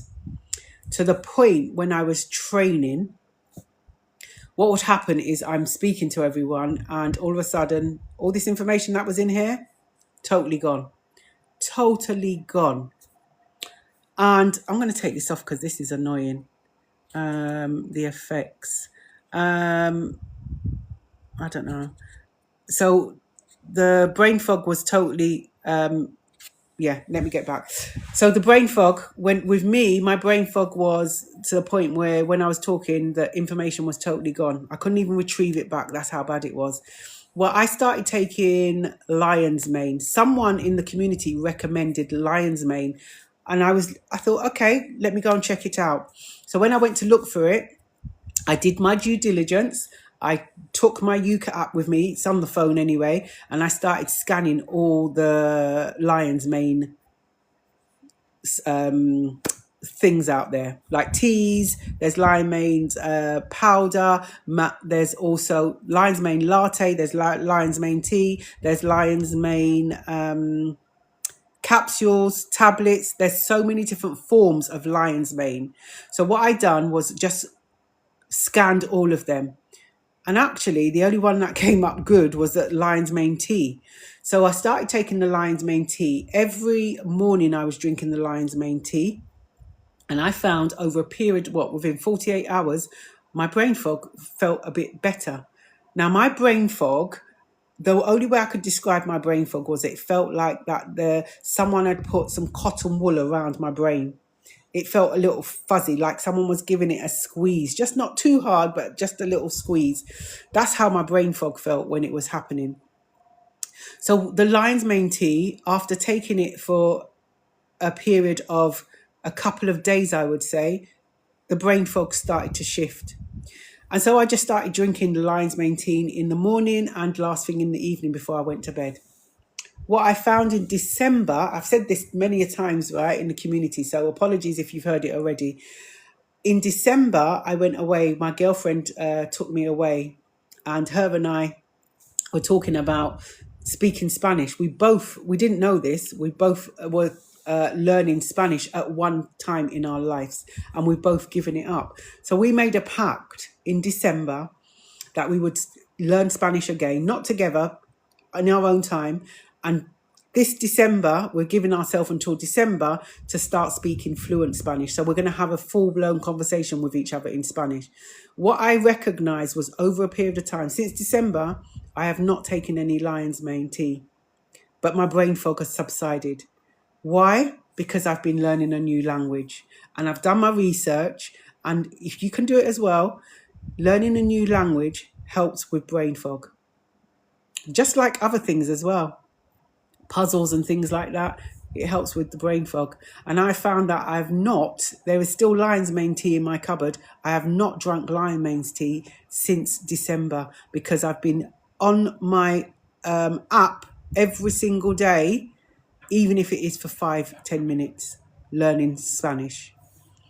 So there are so many different things that we even come across that we didn't even realize that is helping.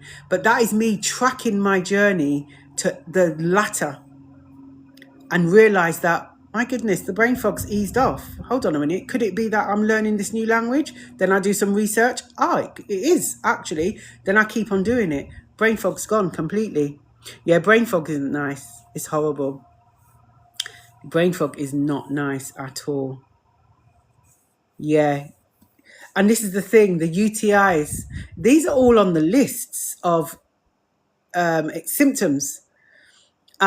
However, just because it's on our list of symptoms, it doesn't mean that we need to accept that that's what it is.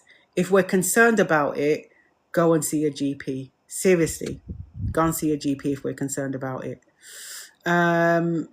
Yeah, that's not good that you end up in hospital. UTIs are not a joke, you know. UTIs are not a joke. They are serious. Because if you don't get UTI sorted out, what's the worst thing that can happen? Listen, you can get sepsis from that. You need to get that sorted out. Good morning, everyone. Welcome, welcome. We're just here this morning. I'm just taking some time out. And I just was encouraging everyone to take some time out with me. Because recently I've been doing a lot. I've been going 100 miles an hour to the point where my body was whispering. It started shouting. And I had to listen to it because otherwise it would have shut down.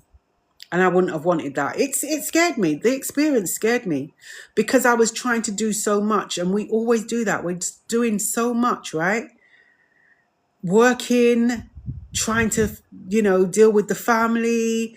As well, I started 4 months ago, we're starting a new business venture, which is taking a lot more time than anticipated.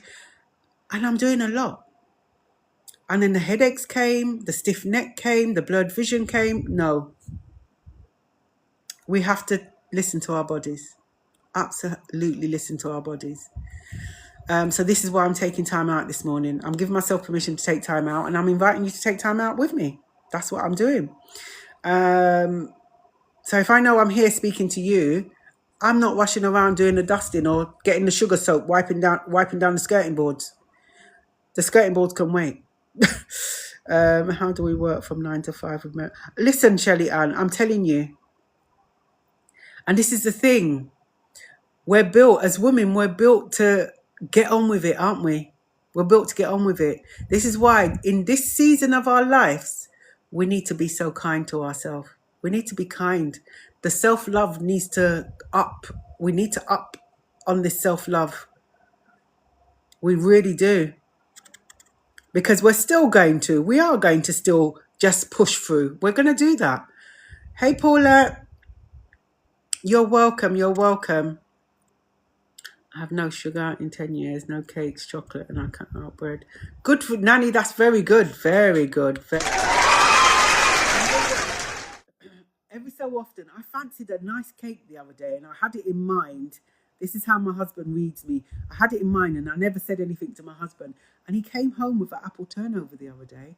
And I haven't had one for about a year. And you know what? Did I enjoy it? Not as much as I thought I was going to. And this is the thing. But I didn't beat myself up about it either. I just allowed myself to have it. And you know what? It was okay. Is that Shadia? Welcome to the live, and thank you for the follow. If you're not part of the community already and you'd like to be part of the community, all you need to do is follow. We are here every Wednesday at 8 p.m. British Summer Time. That's our regular live. Today was just an impromptu live. I came on here to just take some time out. And me being on here is stopping me from doing everything else going on in the house. So if I know I'm speaking to you, I'm not going to be doing what I need to be doing. And it can wait. It can absolutely wait. Because after having that scare this week, I need to slow down. And I'm always telling you guys, always telling everyone on here, listen to your body. I needed to take a leaf out of my own book. That's what I needed to do this week. And I'm doing that. Thank you for sharing the live, Paulette. Thank you for sharing the live, Lady L. Lucky Charms, thank you for the follow and welcome to the community. I eat dark chocolate now, better for me. You know what, Nanny? Dark chocolate is good, you know. It's supposed to be good.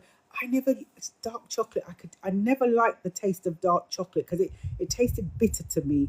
However, as I've gotten older, as I've gotten more graceful, the dark chocolate is there now. because you get used to the taste, don't you?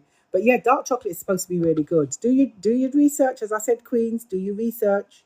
Thank you for sharing the live, Lady L. I appreciate that. I guess you do. And you know what? When we crave things, right? Let's just not beat ourselves up about it, because we can either make two choices. We're not going to have it, or we're going to have it. This morning, what did I have for my breakfast? I had a banana, I had a handful of blueberries, and I had a handful of cherries. That's what I had for breakfast. And I'm still drinking my damn sour sap tea. Sour sop tea. That's what I had for breakfast. And today, what I will probably have for dinner, I've actually seasoned up some chicken thighs today, and I'm just going to put them in the oven later on and just bake them. And I'm probably going to have, do you know what? I feel like, I don't know what I'm going to have with them yet. I don't know. But I'm definitely having chicken for dinner today. But don't, you know what? When we crave for things, don't beat ourselves up about it. You either just don't have it, or you have it and then enjoy it. Don't feel guilty about it. Absolutely don't feel guilty about it. I put Shelly Ann. Do you know what, Shelly Ann? Sometimes that happens. Sometimes that does happen. And, you know, I remember when I was putting on weight, and I just didn't feel good. I just didn't feel good about myself. And I thought, well, I need to do something about it. What can I do? And I just started exploring things. And again, everyone's very different. When I speak to my queens, right, and any of my clients, I will never say to 5 of my clients, this is what you need to do, the same thing, because everyone's body is different. And I had to figure out what I need to do for me. And so when I changed my diet, I started moving more. And also what I was doing, I was kind of doing the calorie deficit thing. And that worked really well for me.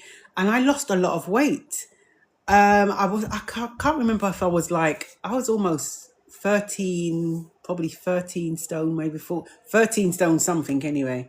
One of them things when I stepped on the scales, it was just saying, what you doing?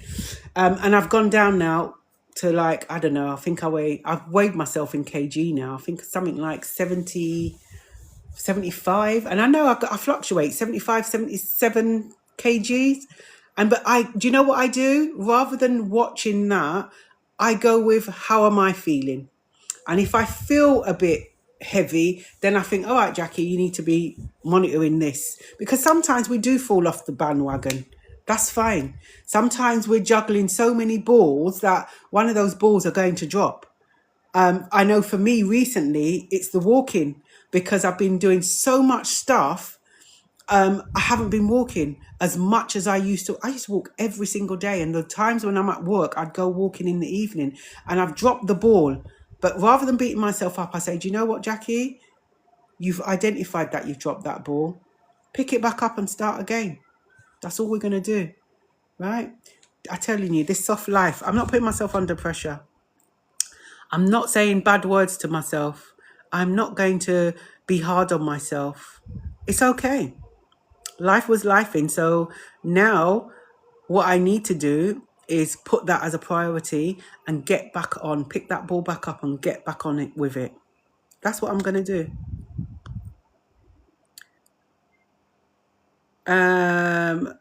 Thank you for following, Lucy. And welcome to the...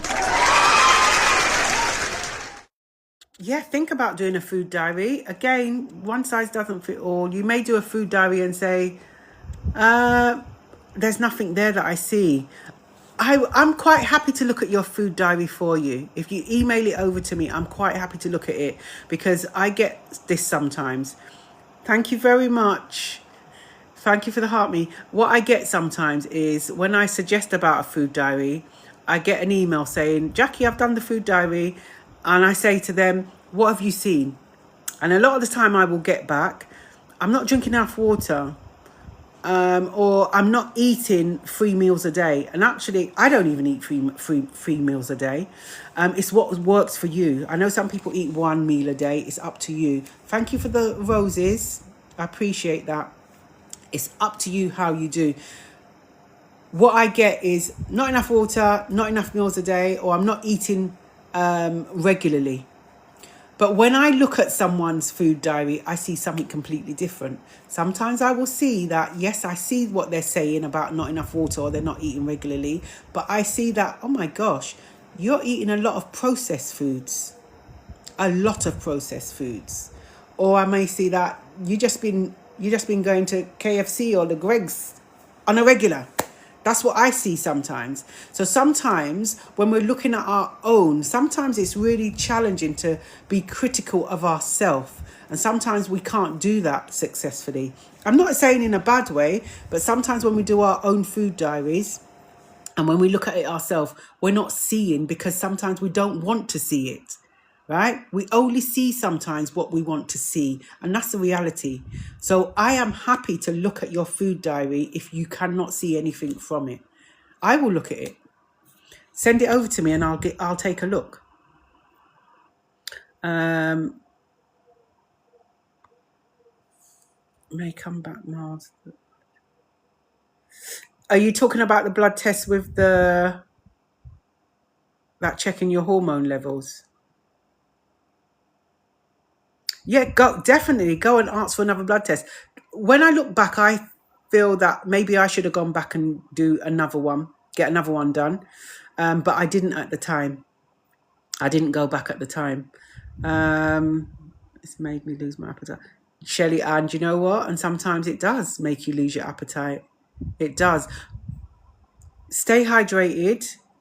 And you know, I understand you because there were some days when I remember eating and I just wasn't enjoying the food. I was eating because I knew I had to eat.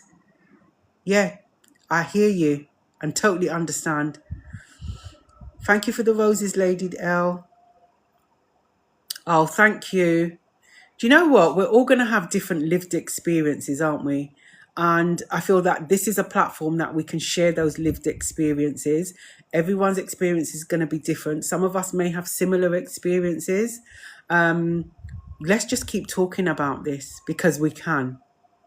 Because we absolutely can. Janice, thank you for the follow. Welcome to the community, Queen. Things are too sweet. Yeah, you do, don't you, Lady L? When you cut out sugar out of your diet, after a while, right? Well, they say it takes 3 weeks to form a habit, right? Or to kick a habit. After that time, when you take something sweet or salty, it's too sweet or too salty because your body's adapted to this new way. And you know what, Queens, I will say to you, we have for years just done what we felt was right for us. For years we've been doing that same routine that maybe our parents have given us, and we've brought in those routines into our adulthood. But at some point we've got to stop and pause and ask ourselves, are those same routines that we were doing years ago, that we're used to doing, are they still working for us? And actually, it's okay if they're not working for us. If we recognize that the routines, the same routines that we grew up with and brought into our adulthood are not working for us, it's okay to recognize that.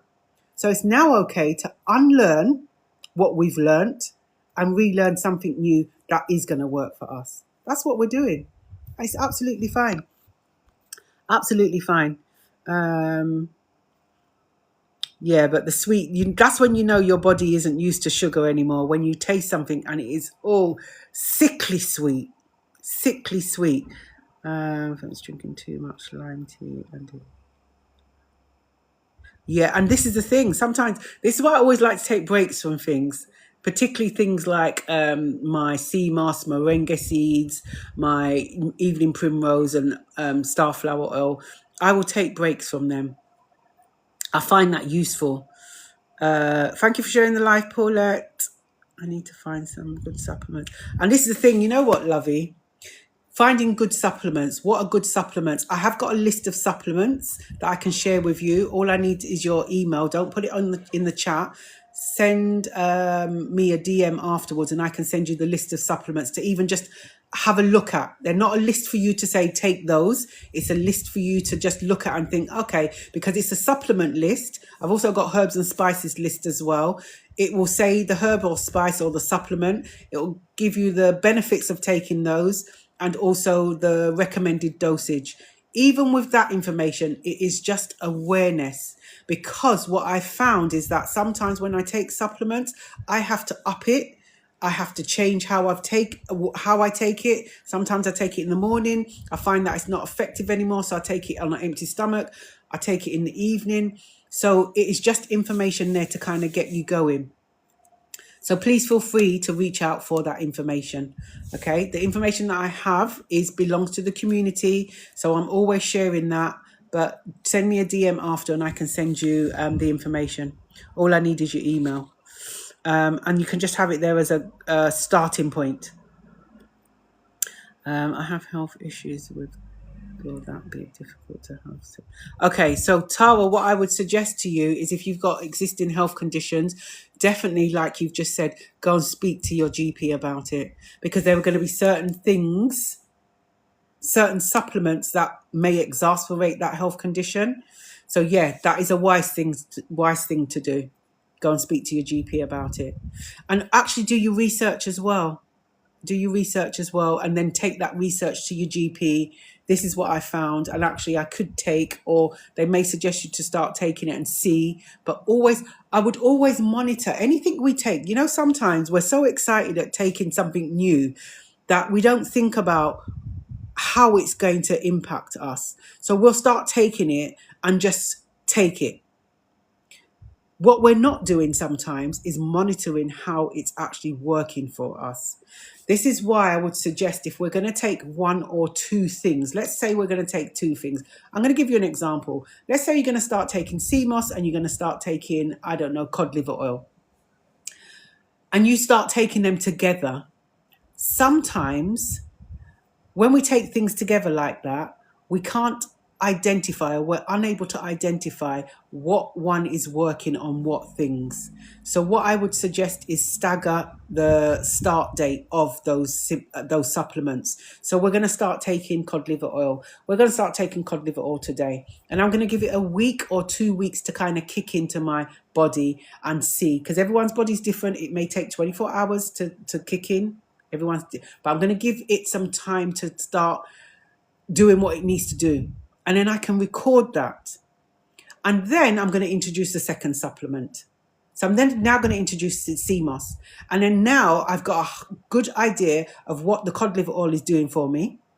Now I can take the sea moss. And then I'm going to then identify what the sea moss is now doing for me. Because sometimes when we take things all at once, we don't know what's going on.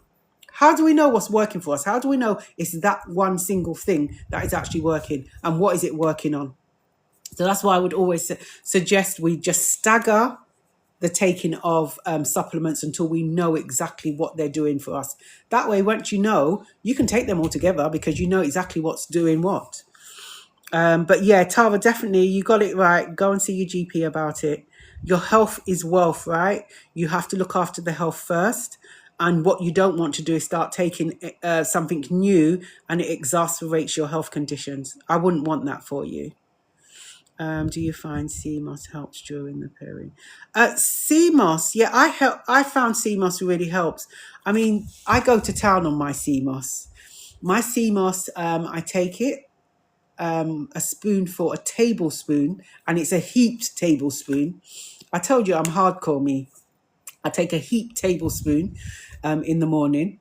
If I forget in the morning, I'll take it during the day or in the evening. And then after, when I start smelling that seaweedy smell, right, I take it. It lasts me about 2 weeks. But if it does overlap the 2 weeks, I will take it from the fridge and bring it up to the bathroom. I'll use it on my face. I use it to brush my teeth. And I use it in my hair as well. And sometimes I've gone as far as using it as after I've showered, I just still in the shower and I just rub it on my skin. That's what I do with my sea moss. Yeah, me and my sea moss, we're best friends. But I found it useful. I really find it most useful for my digestive system. I found CMOS help me with my digestive system. I don't feel bloated. I don't get a bloated feeling. My digestive system is working a lot better. I know food is a big contributing factor to that as well, what I'm eating. But yeah, the digestion, it really is helpful. That's what I found. Amy, thank you for the follow. Welcome to the community. Welcome.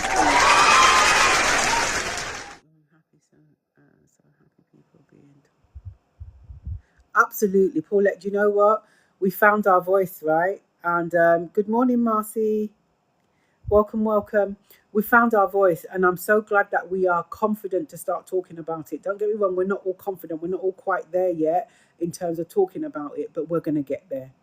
This community, there's enough people out there talking about it for those who cannot speak up, feel that they can speak up. Because it's not a subject matter that people want to openly speak about, right?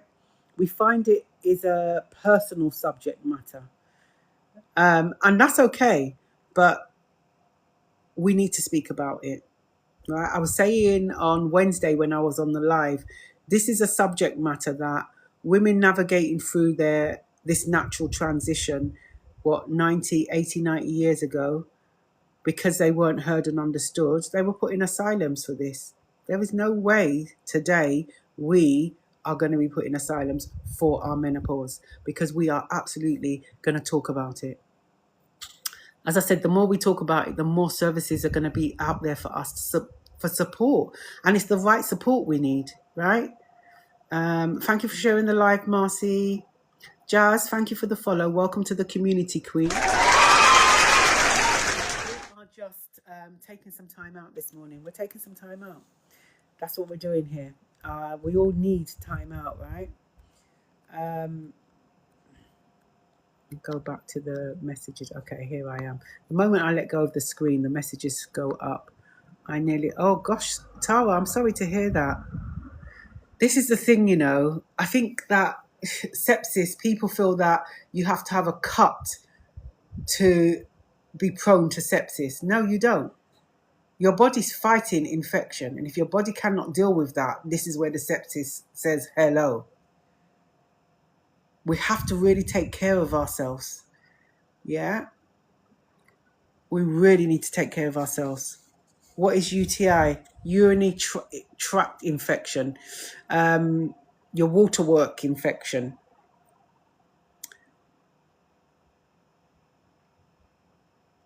So this is why, when you're holding in, when you want to go to the toilet, when you want to go pee, and you're holding it in, you get cystitis.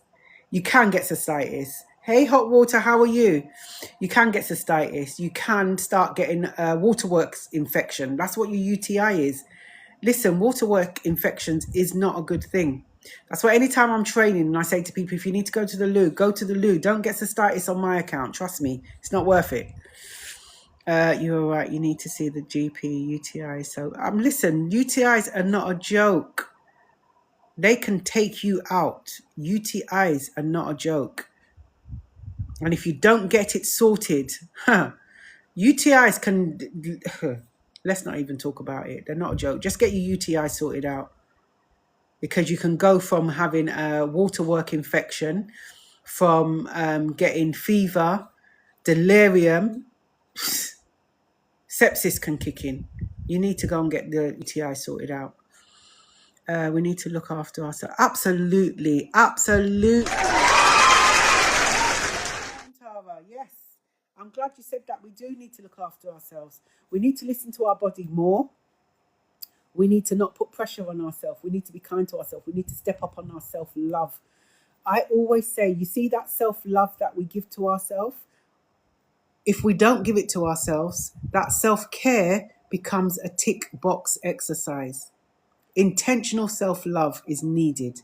You see all that love and attention we're giving to our family, our children, our colleagues, all the people in our community?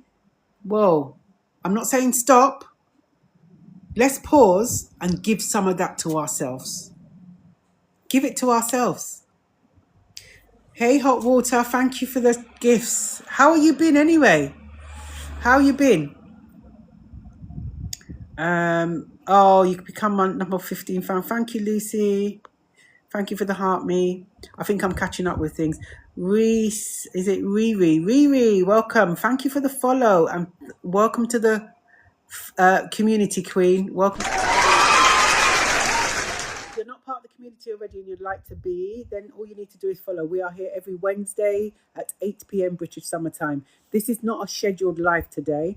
This is an impromptu live, and I'm doing the live because I burnt myself out this week and I wanted to take a moment to just be still today. So I'm inviting everyone to just take time out with me.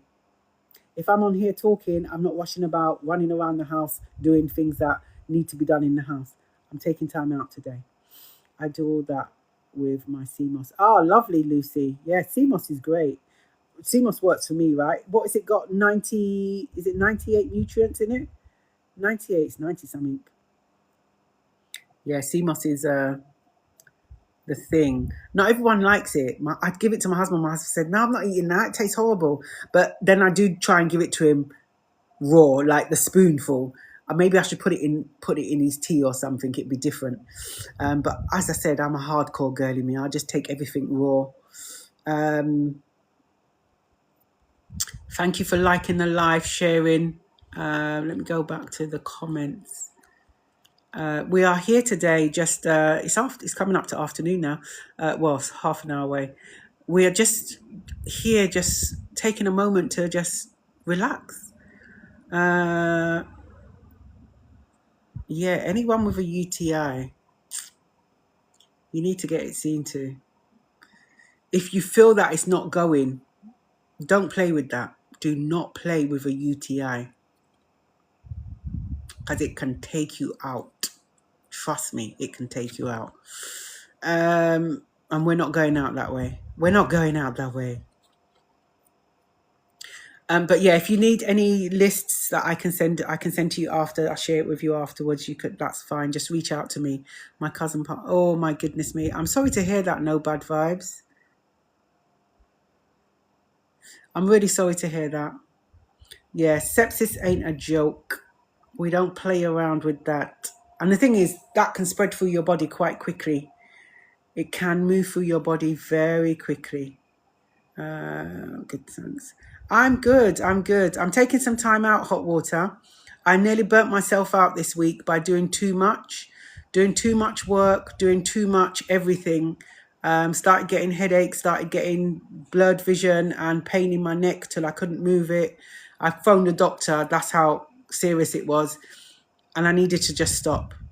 So that's what I'm doing today, taking time out. We need to listen to our body, right? Because our body will whisper before it screams. And my body whispered and then it shouted at me. So I need to take some time out. So this is what I'm doing today. I'm just inviting everyone to just be still. I've been well, thank you, and enjoying the sun. Yeah, the sun's lovely, isn't it? But listen, thank you, Lucy. 92 minerals. I knew it was 90 something. I couldn't remember if it was 98 or it was 90 something. Thank you for confirming that. Thank you for sharing the live, beautiful child. Thank you for sharing the live. I appreciate it. If you're not part of the community and you'd like to be part of the community, feel free to follow. We are here every Tuesday at 8 p.m. British summertime. Thank you for the roses, Tessa. I appreciate that. And what did overweight have to do with sepsis? Oh, right. Here we're talking, praise the Lord. You are in the house. Welcome, welcome. This is the thing, right? I mentioned earlier on, sepsis. When you hear the term sepsis, a lot of people think that you have to have a cut before you're prone to sepsis. No. You do not have to have a cut, right? You do not physically have to have an injury before you are prone to sepsis. Your body could be fighting infection and sepsis can start. That's what happens, what can happen. So your UTIs, if you've got the flu, that's your body fighting infection, right? Sepsis can kick in.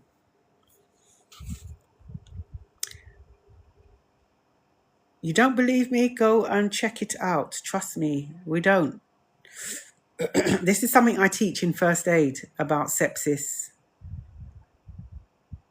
Believe me, you don't want to be getting it. And we don't have to wait for a cut. We can get it from an infection. Thank you for sharing the live.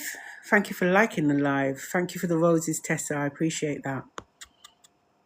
Yeah, so we're just chilling. What is the time now? 11. I don't even remember what time I came on here, you know.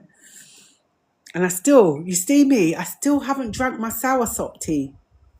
Soursop, soursop, isn't it? I still haven't drunk my tea. I'm getting there. I don't like this screen at the back, you know. How do I take it off? I think I need to take it off before. Remove background noise. Allow viewers to hear you. Oh, right. Okay, I'd put that on. Yeah, I was going to take the screen off, but anyway, we're neither here nor there. But yeah, it's so important to rest. It's so important to rest, but we will keep on doing the most. We do, don't we?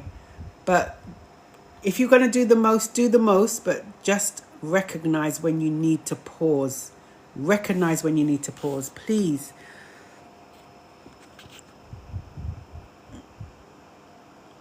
Yeah, definitely. This is why I used to put it in my tea, but I prefer to just eat it raw. Yeah. I used to put it in my smoothies as well, but I just prefer to just eat it raw. As I said, I'm just hardcore. I would just take it just like that. Even when I used to take the liquid iron, you know, you can get liquid iron supplements. I would just knock it back. It's got a bitter taste to it, but I would just knock it back. Absolutely knock it back. Okay. So, I think I've done I'm just going back to see if I've missed any. But anyone who's followed, thank you for the follow and welcome to the community. Those of you who haven't mentioned your name, it wasn't intentionally. So we're here this morning just taking some time out. Having a chat. Feel free to ask questions. If you don't want to ask questions within the community, you can just send me a DM if you want to ask. If you need any information around menopause, around hormones, around supplements, and this is not information. This is information that I've put together for the community.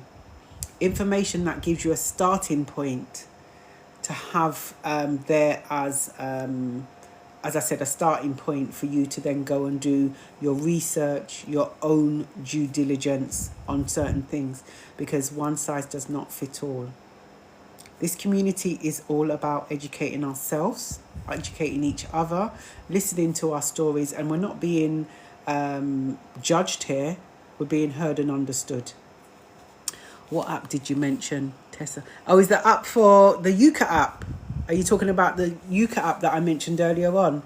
The app that I use to scan things? Is that what you're referring to? If it is that, I will reply to you and give you... It's the Yuka app. It's a free app. And then I will pin that up. The Yuka app. Did that not go? Pin. Okay. It's there. It won't pin up. It's probably because I'm not promoting it, but that's what I use. Is that what app you were talking about? What have I done here? Yeah. Do you find it useful, Lucy? Lovey. Lucy? Where did I get Lucy from? Lovey. Do you find it useful? That app, listen, it's with me all the time. It's on the phone anyway, but it's every time I go into a store. If I fancy something, I think, oh, this looks nice. I get the app out and I scan it. I go and scan everything. Everything gets scanned before I actually purchase it. I don't take liquid iron. I take... Okay, and eat lots of water. Yeah. And callaloo. Oh, I haven't had callaloo for years.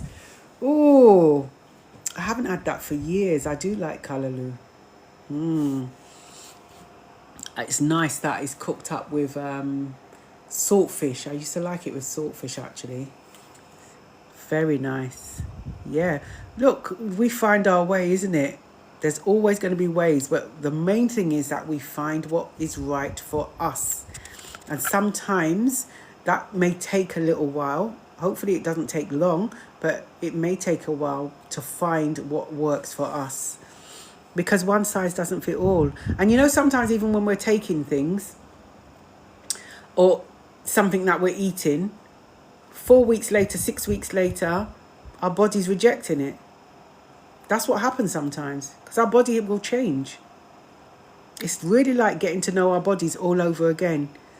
And this is why it's tracking everything. Okay, this was working for me last month, and now my body's rejecting it, or I'm having a different reaction to it that I've never had before. That's our body's way of telling us something's changed, and we need to listen to it. Absolutely need to listen to it. That tea is so cold, but it still tastes good. It's cold tea. I don't even remember what time I came on here, you know. Okay, so what I'm going to do, I'm going to go and relax and chill. And it's been nice talking to everyone this morning. I'll be back on Wednesday. Wednesday is our scheduled lives, every Wednesday at 8 p.m. British Summer Time. And if you need to get in touch with me for any information, then you can just DM me. As I said, all I need is your email address, but don't pop it in this chat.